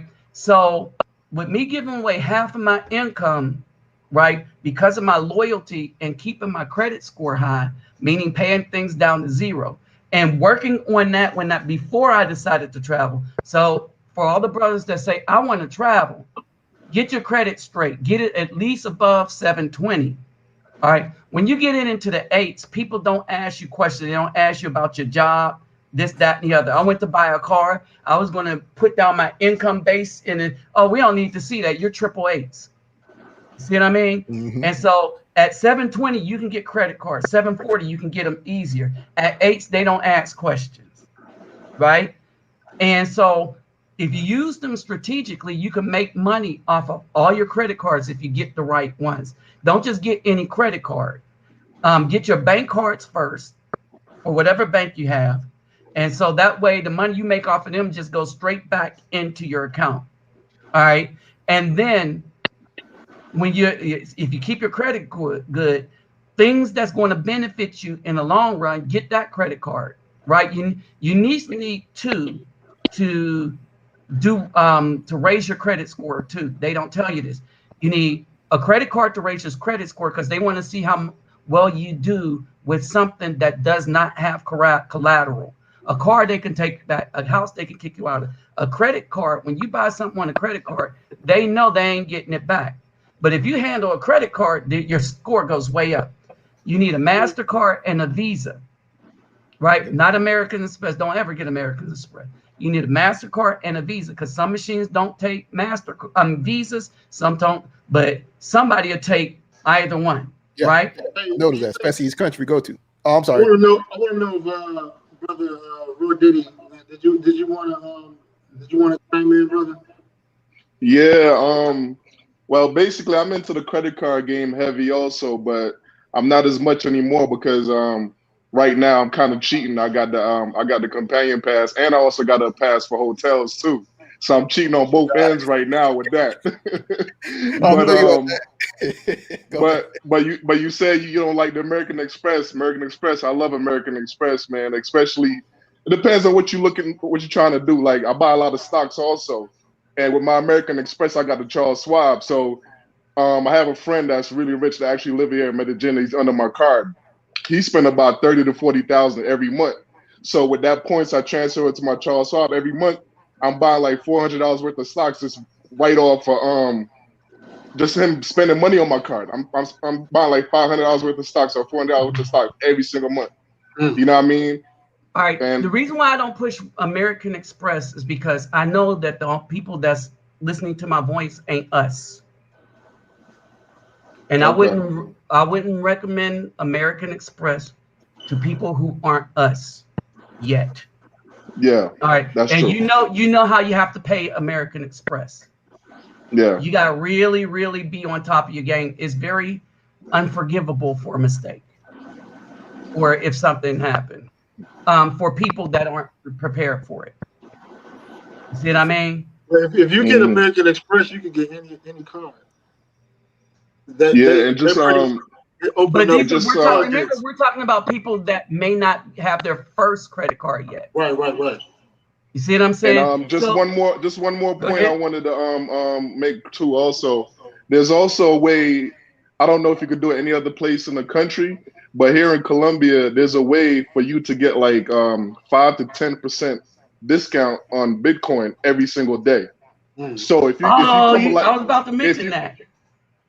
if you come with like 5 Gs, if you come with 5 Gs every day, you can make easy 300 to 500 every single day, and that's what I do while I'm here. Mm-hmm. You know what I mean? Every single day, you're making $300 to $500. You know what I mean? If you got more, if you want to do it more than 5 Gs, you can do it more than 5 Gs. I got friends that do it with 20,000 a day. You know Hey, what I I was mean? going to mention that's another way for people to make money. Hey, Yeah, man. People need to hey, know this stuff, I'm gonna man. ask all of y'all this. I'm gonna ask all of y'all this question because it kind of bugged me because I wanted to like some of the dudes that work here. I wanted them to hook them up with that knowledge of cryptocurrency, right? But they didn't know nothing about it. I said, Yeah, y'all haven't heard of Bitcoin? And a lot of people here, and I was like, wow. I was like, a lot of people here, because there's a lot more people on top of this in the regular that's just in the regular middle class, even low class people in the United States that's understanding or at least heard about the cryptocurrency. It's like, is it just me or are y'all familiar? It's like a lot of Colombians don't know about the cryptocurrency. no, they don't. They don't know at all. They don't know at all about it, and it's crazy. And I said, it's easy money. Like it takes me 1 hour a day to make $300 to $500. You know what I mean? It's crazy. They And barely like to surprising to me, use nobody know about it. Colombians barely like to use Google Maps. So Yeah. They, no, they barely use credit cards, man. Like Oh, look. debit cards. Woo! Shoot. Lord, you ain't never lying. You ain't never lying. Yeah, that is true. That is true. You ain't never lying. Yeah, they like doing things old fashioned. That's the only thing about it, man. Only thing I've noticed. Hey. I don't have no problem with it because that's what I was trying to say. That we had a bunch of hackers shut down a pipeline. We had people shut down some stuff, and I'm thinking, I'm gonna tell you the truth. All right. So you, as the chemist, understand, and we're talking about virology here. This mass thing. All right. I'm not going to get into it too much because there's things I know about all this that's way beyond, and I can't tell people. Let's just say I told all the women what not to get because I knew the track of the lipids and the proteins that they put in people's bodies, right? It goes to the ovaries and the bone marrow. I'm not talking about what, but I'm just saying. And so I'm looking at people just in the car, everywhere, not even around people. And I was like, these are some scary people here. Like in Brazil, they ain't like Brazil. You go into the restaurant, bam. Go get on the metro, bam. Train, they don't care. When you go into the hood, they don't care, right? But here, everywhere, and I was like, well, some official told them this, and so they going to ride or die with the official and stuff. And I noticed that, I mean, and they scary about it too. These people are really worried that if they could just drop like fast. Oh, last June? Okay, got it. Mostly money. Yeah, what up, mostly money? Yeah, he lives in Colombia. He lives in Cali. Been living there for a while now. He Thanks said for they just joining in. legalized crypto last June. That's why they. I can't hear you. No excuse. you hear me? Yeah, now I can. I want to respond to something that you mentioned when you first got on about Brazil. Now, everything is subjective, by the way. So, I've been to 13 cities in Brazil. I've probably been to more. I believe I've been to more cities than probably any brother in the travel community as far as as far as visiting different cities. Um, what I noticed about Brazilian women, you were right about, I mean, they are probably the less affectionate, nurturing type of women. They're probably the group of women out of all the three major Latin countries that won't desire to have a boyfriend. Like they love being single. Um, Now I made a post in one of the groups about the physical aspects of Brazilian women and some of the things I didn't like. So like, I don't know. I'm a butt man. I don't know. Are you a butt man, Ro Diddy? You a butt man?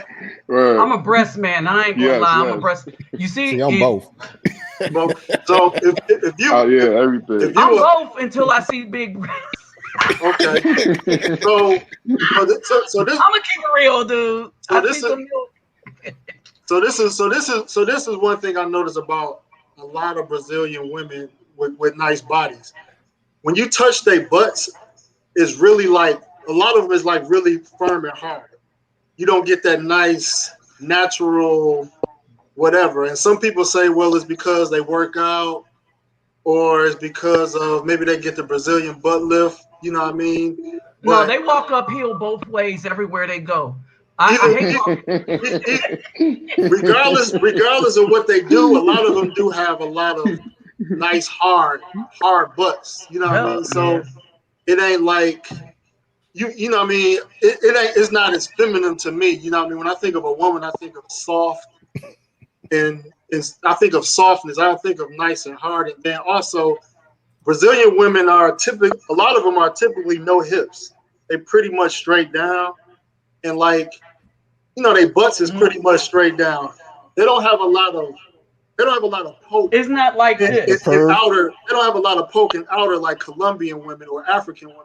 And so I feel like Colombian women, African women, even Dominican women are more rounded, full in the buttocks than Brazilian women.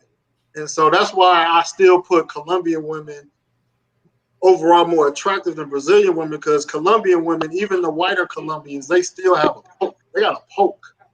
You know what I mean? Brazilians just got a nice, cute shape and a nice flat stomach and waist. Oh no, they got big. Most Brazilians they got thighs. Brazilian got big thighs. And they got most Brazilians in the most Brazilians, when you go in, if you leave Rio and start going into the communities, most Brazilians got big like black people, they get darker too. They got real. I think you see more in Colombia though. I think you see more in Colombia. Yeah. I see in Colombia. I don't see it shapely like Brazil. Colombians, they don't. Big. I'm just talking about being big. No, shapely. I'm saying like Brazilians. When you go to Brazil, Brazil is where Colombia got the Brazilians is they got smaller hips and butts. Like once you leave Rio, all right. Once you start going into the hood, going into where we live, right? When you in Colombia, they got milk for days. I'm just call it what it is. They got milk for days, and so when you put the shape on the milk for days that they got, right? It's like a lot of Brazilians don't. They are just barren in the milk department, if I can say that. They're not at the Filipino level, but they don't have the milk that they don't bring the milk to the table that the Colombian women bring to the table, or the Dominican, from what I've seen. But Brazilians don't have that teardrop though. They don't have that teardrop, but they don't have that. That's very common Colombian. They don't have that cup. They don't have that in the butt. They do. When you go into the I'll say as much as Colombia. You go to Medellin, you see these paisas with just voluptuous butts. Like the it's shape just in the ass. It's just fat. Like Brazilian butts be like muscle, but Colombian butts fat. That's true. That's true. Brazilian butts be like muscles, but they got and it's out there, but it's naturally out there with the big thighs and so yeah, Yeah, it's naturally out there with the big thighs. But like I said, I'm the milkman, and like when I say Colombia You're not gonna has be happy like total package. in Medellin. And well, the my lady friend is from Medellin. You know, Yeah. Oh yeah, yeah. Cause they don't really have much of that. That's why a lot of them get augmentations and so forth, especially in Medellin. Bro, Diddy, how they looking like in Medellin for you, man? Yeah, I'm gonna ask you. Well, as said, tonight's topic is Colombia versus Dominican Republic. I vote Colombia all day, man. I love it out here, man. These Colombian women is amazing, man. I love these women out here, man. Like Nice. I love the prices of everything out here too. That's another reason why I choose here over Dominican Republic, because I got a maid that come here once a week and it's only 50 mil pesos she charged for to clean. I got a 2-bedroom, 2-bath, 50 mil peso to clean everything, and she wash clothes and everything. my It's head, crazy. It don't make no 50 sense. mil, and that's what I told her I'll give her. She would have taken less. Wow, So, that's crazy. did you used to live in DR as well, or did you spend a lot of time out there? No, I spent a lot of time in DR. I never lived in DR. Like I never stayed this long. This is the first place I ever stayed this long. Oh, okay. I actually just quit. I just quit my job in January, so that's why I'm starting to like stay places longer now. Nice. I get what you mean. Yeah. I gotta get you on the show too, man. So you could tell your experience and everything of what you've been up to, what you've been doing, man. Since you've been here for 3 months, and since you're making it happen, I like that. Yeah, man. Yeah, just hit me up. Hey, mostly money said Cali over Medellin. Yeah, man. See, Cali is nice, but that weather, I can't do the He weather. biased, man. He lit it. Can't do the weather. see me, I love That's Paisa. the other thing about Barranquilla. The weather here is beautiful, man. But he might be right with the curves, though. I believe him. They got some Jessica Rabbit bodies in Cali, so he is on to something. Yeah, man. For me, I just love the Paisa, man. Something about the black hair and their curves, and man, that's just me, man. I like Cali, but I just love Medellin, especially with the accent too, man. I love the Paisa accent. That's them Costinas, man. It's the Costinas, man. The Cartagenas, man.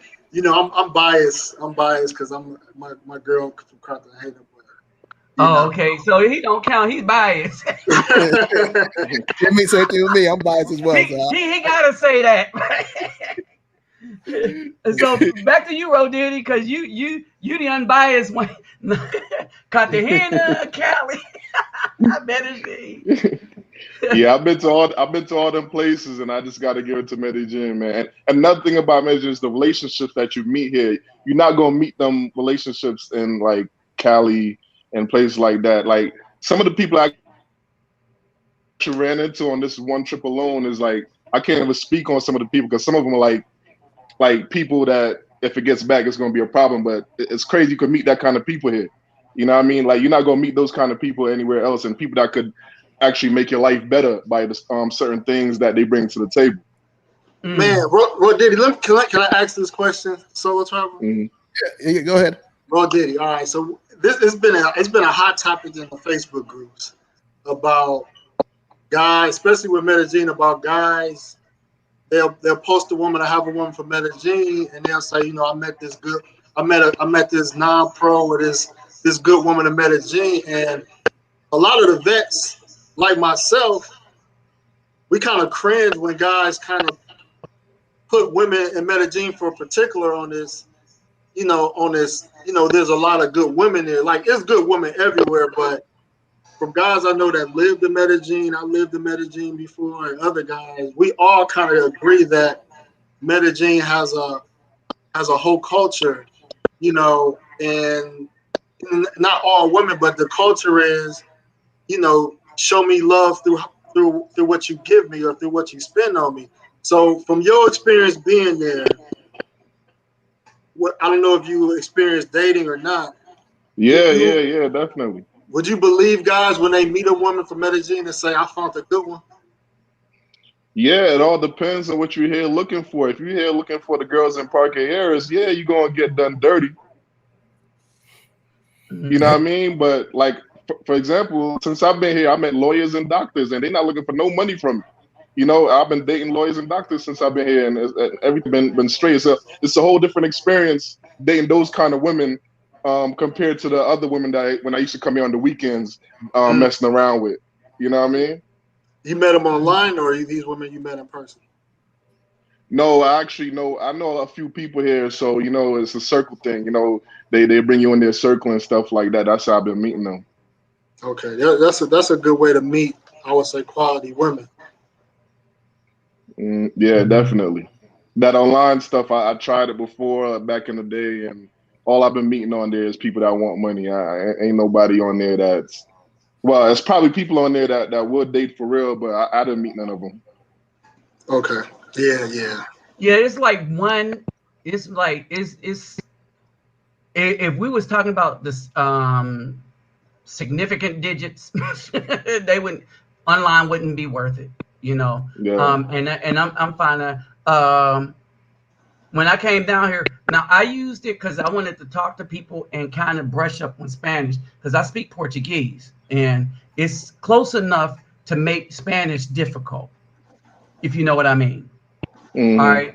And it's close enough because the words are pronounced differently. Some of the words like correr means to run in Portuguese, but it means to fuck and the other thing. Fornication a king if you Like say coño. the word, but and so I have to remember, don't mix the Portuguese up with that word. Say correr, you know, really roll, you know, make sure they get that roll in there. So I don't get the other word out, right? And so there's a lot of words like that. But having said that, the online thing is really not worth it once you get here. It's really not worth it once you get here. You can meet somebody at one of the restaurants, but what I found is I've had more cautious endeavors with people online. I didn't meet anybody online because I didn't want to meet anybody online because I didn't think it was safe. Ooh, I would like to meet you, and so why don't we meet here? Me, you, and my cousin. No. Nah. Yeah, end up getting Yeah, robbed. we could meet out for drinks. I told him I don't drink. Well, I literally don't drink alcohol, but I told him I don't drink alcohol. All right. Oh, let's meet at this bar at such and such street. I said, I told you this was my first visit here, but we can't meet at the mall. I was like, oh, I know what time that is. You know, you ain't putting nothing in, you ain't blowing nothing in my face, trying to ninja me and stuff like that. You'll get hurt. You know, Exactly. and so that's what I found a lot online. That's the caliber of women online. Yeah. And plus, you know, you got a lot of the pre-pagos online, especially Medellin. You know, you get a lot of that. You know, you don't get the authentic, the real good women. You know, especially from like let's say Colombian Cupid or even what's that that app? I forgot what it is. That the hookup app. Can't think of the name off the top of my head. I always forget. Tinder. Tinder, yeah. Swipe, yeah, especially that one, man. You already know you're not dealing with a good type of woman from the pictures that they have out there and so forth. So, you know, I know a lot of people use it for other reasons, but yeah, if you're looking for something nice, you ain't gonna find it through Tinder, man. It's gonna happen. But a lot of dudes is looking to take pictures of some big booty women that they smash and this I hate this on Facebook to see this dude. All right, hey man, this is some woman I just smashed, and you putting it on Facebook, you making brothers look bad, right? Yeah. All right. So all the women that's been on my videos on my channel were there because they wanted to be on my videos. I know it's a possession thing. I got them, so I'm just letting y'all know. I know it's that thing, but it's for the moment. That's the thing, and they want to be there, and so you know we share, right? We share our moments and stuff for as long as it lasts, right? But you'll never see me put you'll never see me. I had one sister come over, all right, and we just went out to eat. right? And so I started a live, right? And she said, "Hey, I want to use your bathroom." So it's in the afternoon. I'm thinking she just want to take a shower because Brazilians take a shower all day, every day. I was like, really? Y'all need 5 showers, right? And so she went and took the shower. She came out in her negligee. You know that short, I don't know what you call them, like that short robe, silk robe and stuff like that, with all her cleavage showing, right? While I was in a live. And I think only one person seen it because when I saw that, I cut my live. Mm. You see what I'm Yep. saying? Because I ain't trying to, or I moved the camera and one dude said I saw that and I made sure it was edited out, right? Because I did not go there for that. If we're gonna have our moment, we're gonna have our moment. I was like, what you doing, man? Y'all stop this all out Yeah. there. Especially Not on out of, YouTube. yeah. And I was like, well, not only that, I don't want these women to be on Front Street because of something I did. You know, I got them posted up here. Now they trying to get a job, and yeah, but back when you was 20, you all over Facebook with this dude. He's up there grabbing you in your butt. I was like, dudes, y'all making us look bad. Yeah, and the funny thing is when it comes down to DR with that, a lot of them they don't even want to take pictures anymore, for several reasons, because we know number one, they have other, novios and everything. They don't want to get caught up and everything, but but Wow. but also the fact that they now it's like their pictures been floating around for a while, so now it's like they don't even want pictures at all, and even then, a lot of times. For what? What's the point? Of people posting it all online and everything and trying to gloat. It's like, all those people that actually do that, it's like they all doing the same thing. So it's like, what's the point? You done did something that someone else did, but Yeah, it's what it yeah. is. Well, I went down to the Well, DR and fellas, found I just this. want to say good night to y'all, man. My phone about to die, so Okay. Oh respect, and man. it was a pleasure talking to you, fellas, man. Appreciate it, and I Thanks, hope to man. run into y'all one day, man. Oh, Yes, for sir. sure, Hey, Yes, I'll man. be sir. in Medellin Sunday. You'll be at well, actually, I'm actually leaving tomorrow to go back. I'm selling one of my properties, so I got to sign some paperwork on Friday. So I'm leaving tomorrow morning, but I'll be back. I'll be back in like 3 weeks. All Oh, right, cool, okay. man. I got to hit you up. I got to get you on the show. I might have to do a face to face with you when I come back. Yeah, yeah, hit me up, man. Just anytime. That's my Instagram right there on the screen. You can hit me up on Instagram or whatever. All right, I'm Nice. gonna add you. Yeah, yeah. All right, no doubt. All right. Have a good night, fellas. All right. All Thanks, right. man. You too. Well, did he? Yeah, I'm probably gonna cut this short because you know what? We're going on 2 hours and plus. At the same time, man, I want to go check out that Loki. I gotta go pick up my daughter too. Oh, you watch Loki? Yeah, man. I've been, I watch all the Marvel stuff that comes out. So, I've done from what you call it, Vision and WandaVision. yeah, WandaVision, as well as the Winter Soldier, as well as the new Captain America, to even this. So I'm heavily into all the movies and everything. So the new episode came out today, so I gotta check that out. Oh yeah, Loki. it's going to be up on on my streaming service. I get the bootleg version of it because that VPN I use here. And I got my Fire Stick down here. So Oh, really? Actually, Disney Plus actually works pretty nice out there. So I was over there, with my girl and everything, and we were watching, Disney Plus, a couple things and everything, and I was surprised that it was like running smooth, yeah, because like I said, their internet is good. It is their Wi-Fi is really good, and if you use Ethernet is really good, right? And so I've been pleasantly surprised. oh yeah, oh yeah, I could definitely agree, man. From since I've been going down there, infrastructure has been A1, and that's one of the big differences I see from DR, from DR to Colombia, is that the internet is really good. You don't have to worry about that. In DR, certain places, the internet is just horrible. It's garbage. No matter where you go to. But Colombia I've always had great internet service. So Oh, okay. Quick question. Um, what I mentioned what I was going to do in Cuba, right? yeah. When's a good time to with your experience? When's a good time of year to go? Well, I would wait until they even allow us to start going in without all these restrictions and everything. So last time I checked, they were asking for a lot of things to be done. Like I guess if I remember last time you needed to have a PCR test within a certain amount of time. And I think now if I'm not mistaken, I don't know, no excuse me, no, I think they wanted you to be vaccinated or it was something along the line as even though you have the PCR test, you have to quarantine for several days. It was something goofy, something along that line. Okay, yeah, they doing that stupid stuff. Yeah, no. Yeah, And I think a lot of it is trying to push that untested, animal tested stuff. I'm gonna just say it like this: that the Fauci juice, I call it, that animal tested Fauci juice on the population, yeah. and now they're starting to find out that it's causing heart problems in young people. Oh Going to yeah. cause ovary problems because that's where the lipids and the spike protein is going into the bone marrow, and they're like, oh, that's not supposed to happen. Which one? The F and the M. Oh, the Pfizer.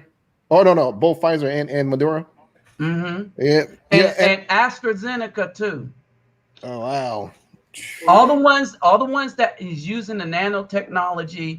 And this is coming from the dude that created the mRNA pathway and stuff. And when he say, like, nix that, when that dude say nix it, I don't even know if I should mention his name, but I'll give you his name. The doctor is the inventor of the mRNA. And here's the sad part. And so Facebook took down what he had to say and said, we checked with some experts and he's a liar, pants on fire. I said, how is the dude that invented the thing that you're using not an expert? And how are your experts more expert than the dude that invented the thing?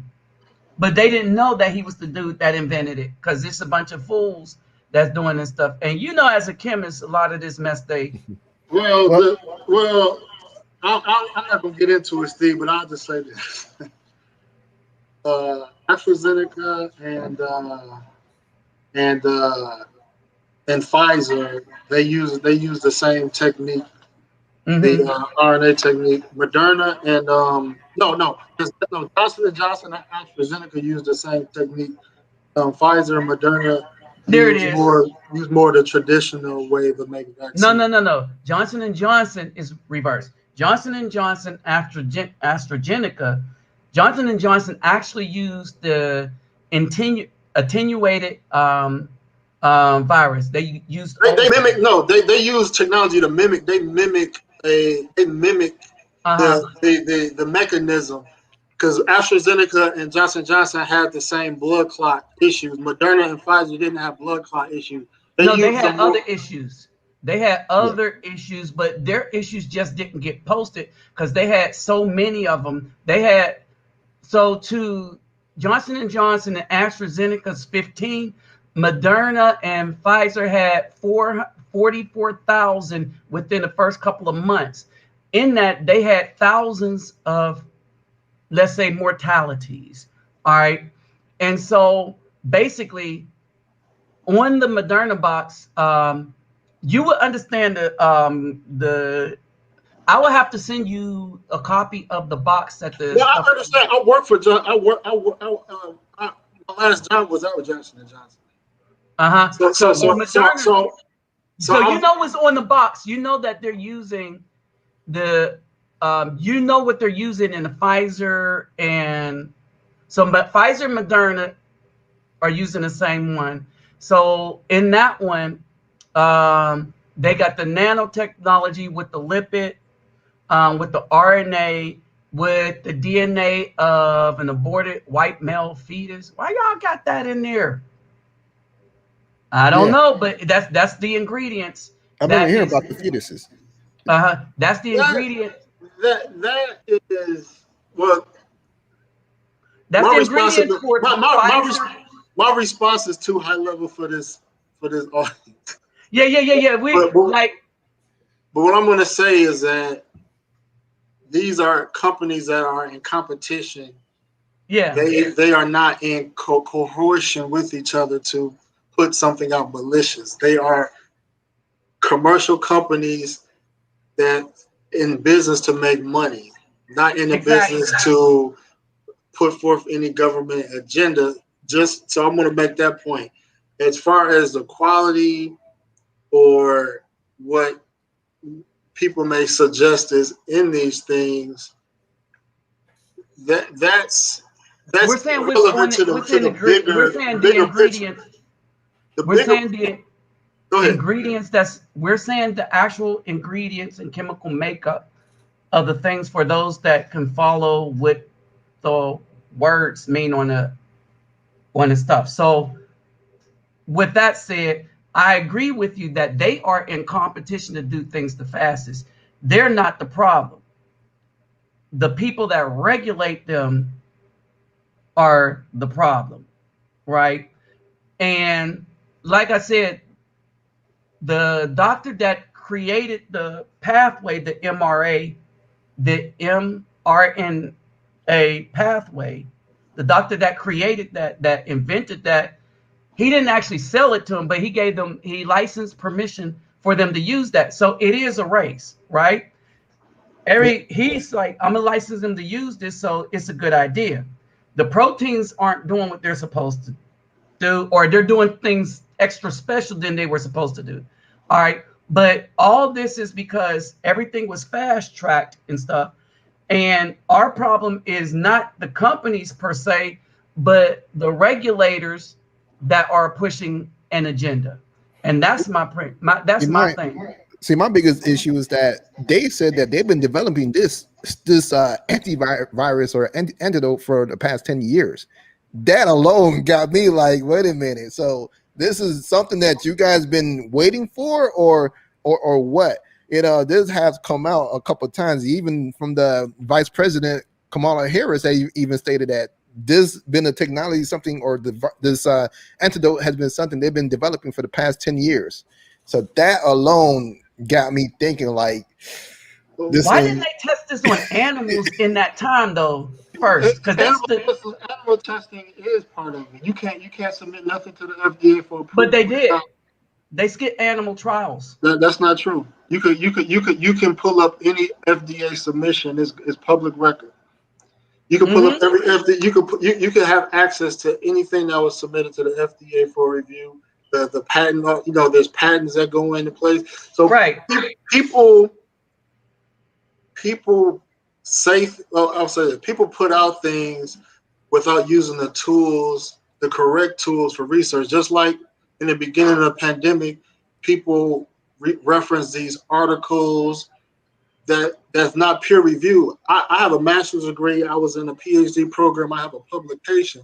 When it comes to science and what's facts, if it's not published in a peer reviewed article where the University of Colombia or some big university did research with PhD students and they published this in a prominent article, then you can't if it's not that, you can't use things that's not peer reviewed. So, I mean, that's a whole nother conversation, but I would challenge any theory to say you can get the information by looking at this source. A lot of stuff is public information. Yeah, so when we have the public information and people are looking over it and saying, okay, this has skipped animal trials. All right. I haven't seen that. I haven't seen that. I'll send it. I'll send you a link.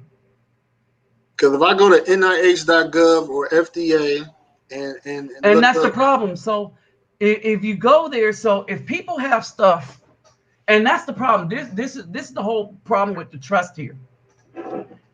There's things that people have to where the creator of the mRNA pathway has to come on and say, okay, this is wrong here, right? The creator, all right, the inventor. All right. And so when we look at all of this, all right, and so we get the charts to see what the proteins are doing, see what the lipids are doing, see where they're ending up, see this 48-hour pathway, and why is it spiking towards why are the lipids and the proteins spiking towards these particular things.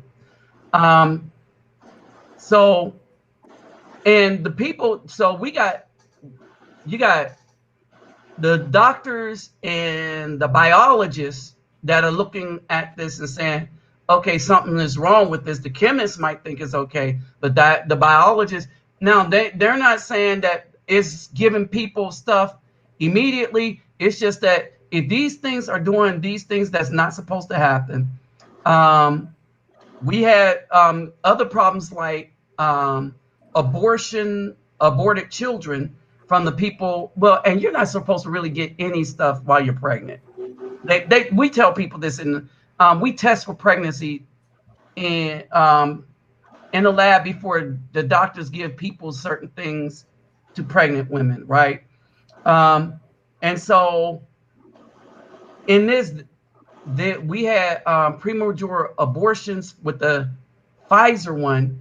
And so there is definitely something that's going on. When you go to the CDC, so we was able to pull down, we're like, why did they report on Johnson & Johnson stuff, but not on Pfizer and Moderna? You see what I mean?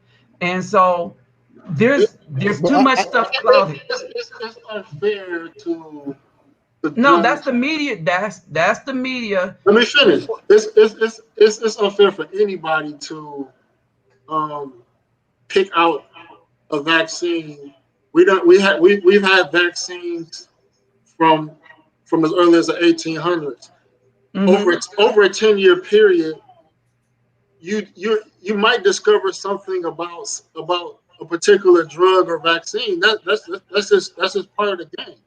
We've been using baby powder for years, and then next thing you know, women was having cervical cancer that was linked to carcinogenic. Yeah.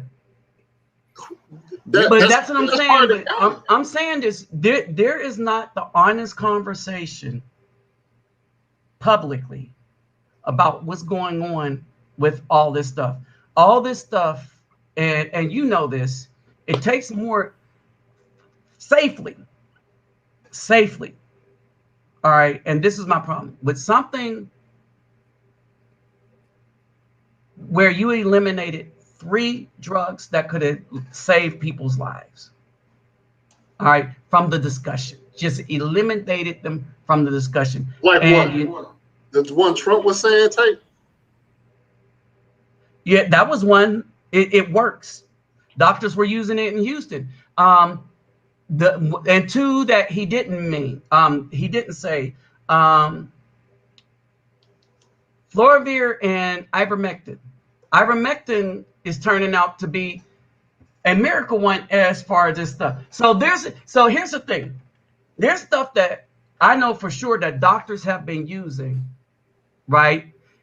That has not been causing harm, all right, but have been doing good. So these are repurposed drugs that had already been on the market for 65 years, right? Found out that repurposed, and so the HCl, we'll just use this HCl. It works under certain conditions, right? The other one, ivermectin, works better under most conditions, and fluoroviir, right? These things should have been part of a public conversation with doctors instead of doctors secretly in Houston having to put the Justice Department and stuff on blast. And I'm gonna dismiss that. You first of all, some of the stuff that Trump put out there, those were antibiotics. You don't use antibiotics to treat. No, they're not antibiotics. Yes, it is. They were anti-malaria or anti-malaria drugs. So it was an antibiotic, the whatever. Hydroxychloroquine is not an antibiotic. I'm telling you, as a professional. Google it. To Google prevent. it right now. It is not. It's not a viral medication. No. It's not. I didn't say it was. I'm saying hydroxychloroquine. It is not an antibiotic. All right. This is hold it. A scientist perspective. Hear me out. Let me say this. I'm a scientist that deals with cells. Every virus is treated with antiviral. Right, but hold it. Allow me to correct you as a scientist also. Hydroxy is not an antibiotic. All right, the antibiotic that you're talking about is azithromycin. When they were talking about using these things, they was talking about using hydroxy, which is an anti-malaria thing, with azithromycin, prominently referred to as a Z-Pack, and that's the antibiotic. So they was talking about using both of them. I know this because I know what these things are, okay? Especially azithromycin, because for lab techs and other military personnel in the medical field, because they're not going to put doctors out there in gunfire, certain things we're allowed to give to people for certain things. So we have a little drug knowledge, right? Especially the medics have a little drug knowledge that comes in the aid. Malaria is a parasite. Okay, so malaria is a parasite. So what I'm saying is, so what I'm saying that the things that were mentioned, all right, well, all these stuff that looked like it worked were anti-malarial, and anti-malarial is not antibiotic. Malaria is a parasite, which is different from, say, when we're treating. Yeah, okay, fine. Okay, that's fine. That's what I'm saying. It's not an antiviral medication. That's the point. Yeah, but it's not an antibiotic. Viruses for hundreds of years been treated with antiviral medication or vaccine. Why in the 21st century will we start using antibiotic or anti-parasite medication for a virus? That is unconventional. Hold it. Because what they found out is that these particular malarial drugs does something to the protein that blocks the virus from taking over the D. So indirectly, it gets rid of this particular virus by preventing how it just grabs a hold, especially when you're talking about your inlets of Langerhans within your lungs, right? And so it was destroying a mechanism, or it was destroying a way that this virus attacked your body. All right. And so, the bottom line is, it worked in clinical trials. That's the point. No university studied mechanism and that's the lie right there. What university did it? What university studied this mechanism between the Swedish, the French, and they put it up for peer review. All right. So hold on. There's no American university. We're not in the United States. You chemists, United States ain't the be all, end all for everything. Now, when you go look, especially with the ivermectin, two things happened. People were trying to stop people from studying it because it seemed to be very promising. And there has been double-blind studies, all right, empirical studies. There's been a lot of studies about, and it surprises me that you as a chemist don't know about all these studies on that particular drug alone. It's not in a peer-reviewed journal. It's not in a hold on, wait. Ivermectin. I'm gonna say this because I don't want to keep going down this rabbit hole. We're gonna be on this all night. We're gonna have a whole other discussion on this because I don't want to. I just don't like when we say we're not going to. We have stuff that's on the market that repurposed, and that's been working in hospitals, and I know this, right? And we try to, in this country only, and in some others, but especially in this country, if we don't follow our narrow line of what we're trained in this country, we don't think outside the box when some doctor says this might work, and they've shown that these things are working, right? And so then they said, man, this needs to be tested. And then we have a country that said, no, let's not test this. It's because we want these companies to make money. That's basically what's happening here off of the antiviral. And so that's where I look at it. But I'm saying that this place, this medication here, especially the ivermectin, has been in double-blind studies specifically for this as to why it works. They know that it does work. They tried it on patients and healed patients in ICU. You got people that don't have PhDs that have been doing tests from accredited universities. You have to, that's what I'm saying. These are all PhDs. Hold it. Not verified. It's been so many fake PhDs, man, put out there. We're talking about whole. So you're going to call the countries. So if it's not the white United States, then they're fake. We're talking about the countries. We're talking about the Oxfords of the world. We're talking about the major universities in Russia. We're talking about all the respected universities in the world. Any university can be published in a peer-reviewed article. You got the American Chemical Society, the American Physics Society. You have all these big publications. If they don't make it there, to make it in these peer-reviewed publishings, they get reviewed by all these PhDs, all these experts. You have to make it through these levels to get published. And so when you got PhDs and doctors speaking on behalf in public of these things, and they get shut down by platforms, and people don't want to peer review things because they just want to deal with some new thing that really has not been tested properly, because you know that it takes more than 2 years to really do a vaccine well. They've been if they have been working on this for 10 years, that's another problem. Well, I gotta read the super chat for $2 from Bello Gino. He says, name the studies, please. But we're not gonna go down that path. You know what? Let's bring her back. Let's go back to Colombia versus the Dominican Republic, because like I said, we're gonna be on this all night, and people are gonna be jumping in. But I want to make sure at least I get you guys' final thoughts on between the two countries, or at least Colombia. Colombia. Well, let's start with you. No excuse. Your final thoughts. From what everyone has stated and everything about Colombia, Brazil, and so forth. I'll lead off with you, and then I'll finish off with Nabi. Yeah, man. Pretty much, man. My final take: Colombia versus DR. Like I said before, man, the pros and cons in both countries. Living, visiting, investing, doing business. I feel like they cancel each other out. So what one pro and con versus another pro and con, they cancel each other out.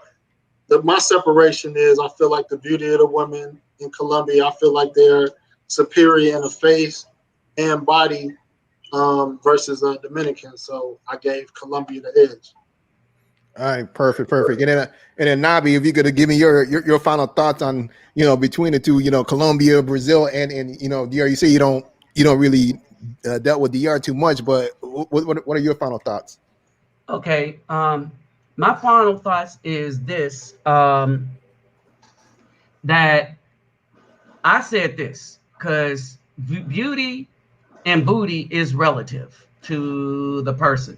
I happen to think Brazil got some nice curvaceous things going on, and more so than Colombia. But I would still pick Colombia because of the quality of everything else that the women bring. And so that's why I would do that. All right, cool. And then also, if you guys want to continue this on about the vaccine, we could do a show Friday. We could finish the whole thing about vaccine. Hey, I'm sending the links because the WHO just approved ivermectin to be used in clinical trials or in the clinical settings. All right, cool. Let me see if I see that here, so I could copy that. Yeah, I need those links because so I could show how they were all debunked.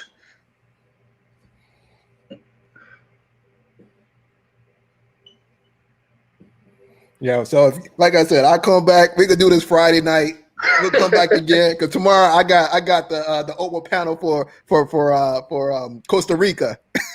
So I would say we'll come back tomorrow, but we could do that Friday if you guys are game and whoever else want to join in. You know, talk about the vaccine and travel and so forth and how it's going to affect our travel. So yeah, so I just sent it over to you from the WHO therapeutics on using the ivermectin for specifically for the nothing from the USA though. Man, look, here's the thing: the USA was following the WHO. No, Trump stopped messing with them. Right, Trump started messing with them because of things between Fauci and all that. But USA, when this first broke out, everybody knows that everybody was following the WHO. And I have, at least up until March, I have what they've said because it's boring for other people, but I have what the WHO was saying in their little meetings.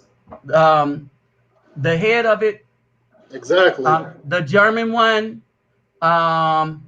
and stuff. So as this stuff was all breaking, and so I followed it. I followed their little meetings and that's the guidelines we were using at first, starting in January, when this first came out. When they told everybody. When they told everybody to go to Chinatown. All these other countries you mentioned, only a few countries are technologically advanced to even put up a vaccine.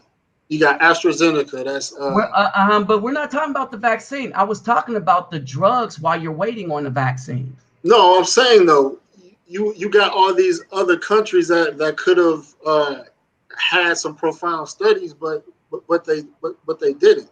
The U.S., like somebody just mentioned, the U.S. is the gold standard for science. You know what I mean? We think we are. I used to think that until this stuff came out and how we dealt with it, and the links with get sick. Which country would you rather be sick in and be treated in a hospital? Now that's interesting because no, just direct question. Which country would you want to be treated in if you got sick? Depends on what I was sick with. Because let me just put it to you like this. Okay. So I'm a naturalist at heart. So you might not believe in this, right? I have cancer. Literally. My PSA was way up into the 20s. I decided one of the things that I was doing in Brazil is a little bit of a botanist. And remember, I'm a MedTech ASCP certified, right? And so I deal with things on cellular levels, not just the chemistry, but I'm more so what's the body doing? I'm fascinated by how our finger heals, right? And so I was like, if this is how I'm gonna die, I just die. But because I was doing so much in Brazil, we hooked up with a botanist. And so I started using the stuff in water, a particular plant down there. And it brought everything back down at least to 4. All right. And so I was like, for that, I'm sticking with Brazil. I go get my checkups at the VA, but I don't let them touch me there. See, so when you say what country would I rather be in, it depends on what I get. If I have malaria or something, I wouldn't want to be treated in the United States. I'll take my chances in Africa where they know more about it. Okay. All right. If I want surgery on anything, I'd rather be treated in a military hospital because that's what the Army do. They put stuff back together. But I want them to treat cancer? No. Guess what? I traveled to Africa and I studied the malaria and what to do in case you get malaria. A lot of these African countries don't have enough anti-malaria antidotes for people to get sick. But you know who can produce an anti-malaria antidote quicker and faster? United States. But you asked me where would I rather be treated? Right. And I'm telling you. And so the supply is going to be greater in the United States. Well, the supply might be greater than in the United States, but the knowledge won't be. I'm gonna tell you this one. So I was running a plasma center, right? I was the floor supervisor called Nabi Biomedical Nabi. But anyway, there was crickets. I was in Fort Worth, Dallas Fort Worth area, and there was crickets that came in, and I was coughing a lot and didn't know what this was, right? And we had so in these things we have to have a doctor, physical doctor, when we're going through all this stuff because we're dealing with blood products and stuff. So you had to have a doctor, MD. This woman was from Africa, and we couldn't figure out what was going on. And she's like, "Oh, you have sarcoidosis," right? The people that was able to diagnose that first were people that weren't doctors from the United States. All right. When I was having problems with my eyes, while I was in cytology class, the people that read cancers, right? The lady that found it was a student that was from India. You see what I'm saying? And so basically, when you ask me, a person that spent a lot of my time in the Army, that worked in hospitals and see how the Germans do things and stuff like that, I'm not one that put all my baskets into the knowledge of the United States, because I've seen people in certain areas have more knowledge than United States at treating certain things. You don't. That's You why don't, a lot of people. Let me ask you something. Let me ask you something. Would you rather prevent yourself from getting COVID, or would you rather have COVID but be able to take something to treat it?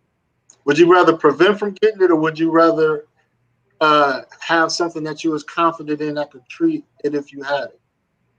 Okay. Can you answer that? Can you answer that directly? Because I will follow. I am answering it directly. I had COVID. My whole family had it. Would you rather prevent from getting it, or would you rather have a good treatment for it if you did get it? I'd rather have a treatment, because with the way this stuff was spreading, you don't know if you're going to get it or not. So you rather have a remedy for stuff than to think that you're not going to get stuff. Okay. Because what my whole family, they went. I got it first. Then while I was in Brazil, they went somewhere, and they all got it. And I know what I gave them to. And we all got better within days. This is, if you're a scientist, this is bacteria. There's cures for bacteria. There's no cures for viruses. There's no cures for viruses. So you can let me finish. You got to let me talk now. There's cures. You asked me a question. I was trying to answer your question. No, I'm trying to get to a point. Cancer is a bacteria, but there's no cure for cancer. But most bacteria have a cure. Cancer is not a bacteria. You could Google cancer as a bacteria. I'm not going to debate that. I'm not Googling anything. I'm a lab. I'm talking to the audience. I'm talking to the audience. Let me finish. Well, I'm talking to the audience because you're not going to do me like that. That's damn Let well. me finish my statement. Please, sir. Let me finish my statement. Let's do it one at a time. One at a time. My knowledge of Let me cancer. finish my statement. Let me finish my statement to the audience. When you said no, cancer is a bacteria, you're misinforming people. Cancer is not a bacteria. They can Google it for themselves. All right. Cancer is. I will send a link. Let me finish. But cancer is not a now, For bacteria. argument's sake, all right. For yeah, argument's now sake, let's for let argument's him. sake, Yeah, let him do. Let him finish up. Let No Go Excuse ahead. finish up. all right. Those who just joined in, I'm a chemist. I'm a chemist by trade. And So I'm a medical laboratory technician and technologist by trade. Worked in the military for 20 plus years. there are cures for bacteria. There are cures for bacteria. There are no cures for viruses. If someone created a cure for a virus, they will win a Nobel Peace Prize. There's no cure for viruses. So COVID is a virus. Knowing that there's no cures for virus means that nothing that you can take will kill the virus. Anything that you take is only to help with the symptoms of a virus. That's why with any virus that someone has, any medication that you take, whether it's antibiotic, antiparasitic, antiviral, it's just to help with the symptoms. It doesn't kill the virus. Okay. So here's the let thing. me That's finish. been the problem. You can talk for 5 and 10 minutes without interruption, No, but you I was can't doing talk the for same 5 thing. minutes. Let me finish. I'm almost finished. And being I'm almost disrespectful finished. about it. That's why I'm I'm interrupting. I'm almost finished, brother. All right, go Give me ahead. 2 minutes to finish. All right, go ahead.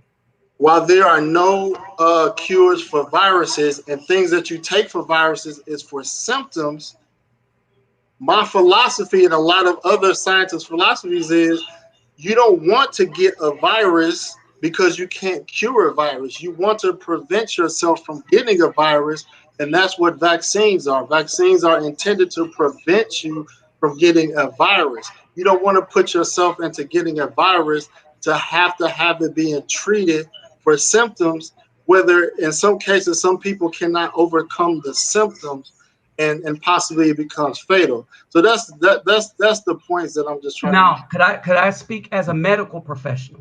Yeah. to. Okay. Yeah, hey, hold on one second. I mean, I gotta read this one super chat. Then I'm gonna let you go ahead. So Baylor, he said for $2, he said he's a gaslighter, save your breath. But I'm gonna let you go ahead. Sorry. Okay. So, as a lab tech, what you just said about viruses isn't true because your body naturally fights viruses. All right. In your body, when you come into the lab and they take blood and they say, y'all hear this all the time, let's do a CBC. I want a diff. What they're looking for is to see which cells are out of order. Is it going to be your neutrophils, which fights bacteria, or your lymphocytes, which fights viruses? Viruses have been a part of the human experience for a while, which is why you have lymphocytes. The problem with when HIV came out was that it attacked the lymphocytes that fought viruses. So when you get a cold every year or some years or the flu, you do have something that fights the virus. And those are your lymphocytes. All right. So if you couldn't fight off a virus that's a pathogen by any means necessary, then you would die from the virus you can't fight off. HIV was an opportunistic virus because they got rid of the mechanisms by which you fight. So they destroyed the warriors so that anything that came in after that, usually pneumonia, which is a whole bunch of things that affect the lungs. All right. Those things, all right, were the things that killed you. So your body can fight virus. It uses lymphocytes. It uses basophil for if you have something like lead poison. It uses eosinophils if you have like allergic reactions.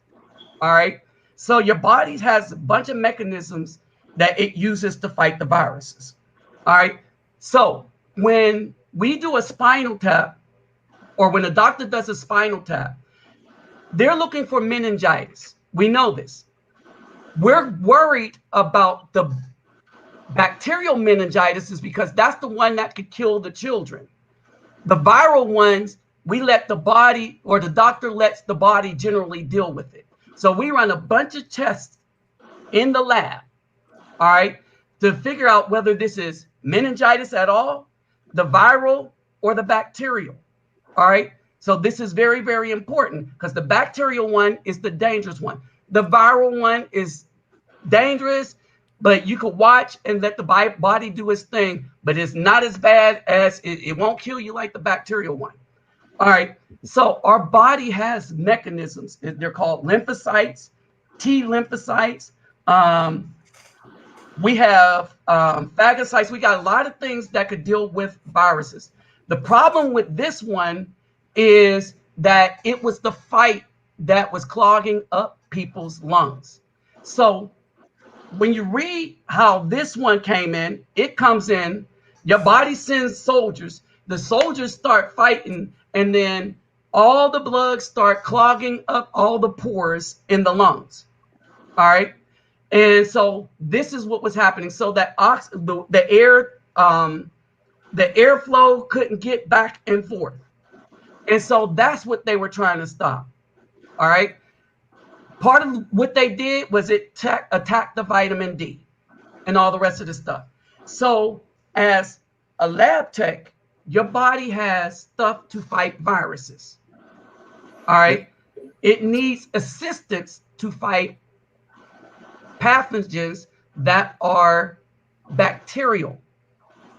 So, well, you know what? I'm sorry. I gotta cut you guys off because I gotta end it. But you know what? Let's do this. Come back Friday. Let's have the full discussion and everything. And I think that'll be a good discussion to have this Friday. You guys up to it? We'll come back at 7 p.m. You know, if you guys are up to it.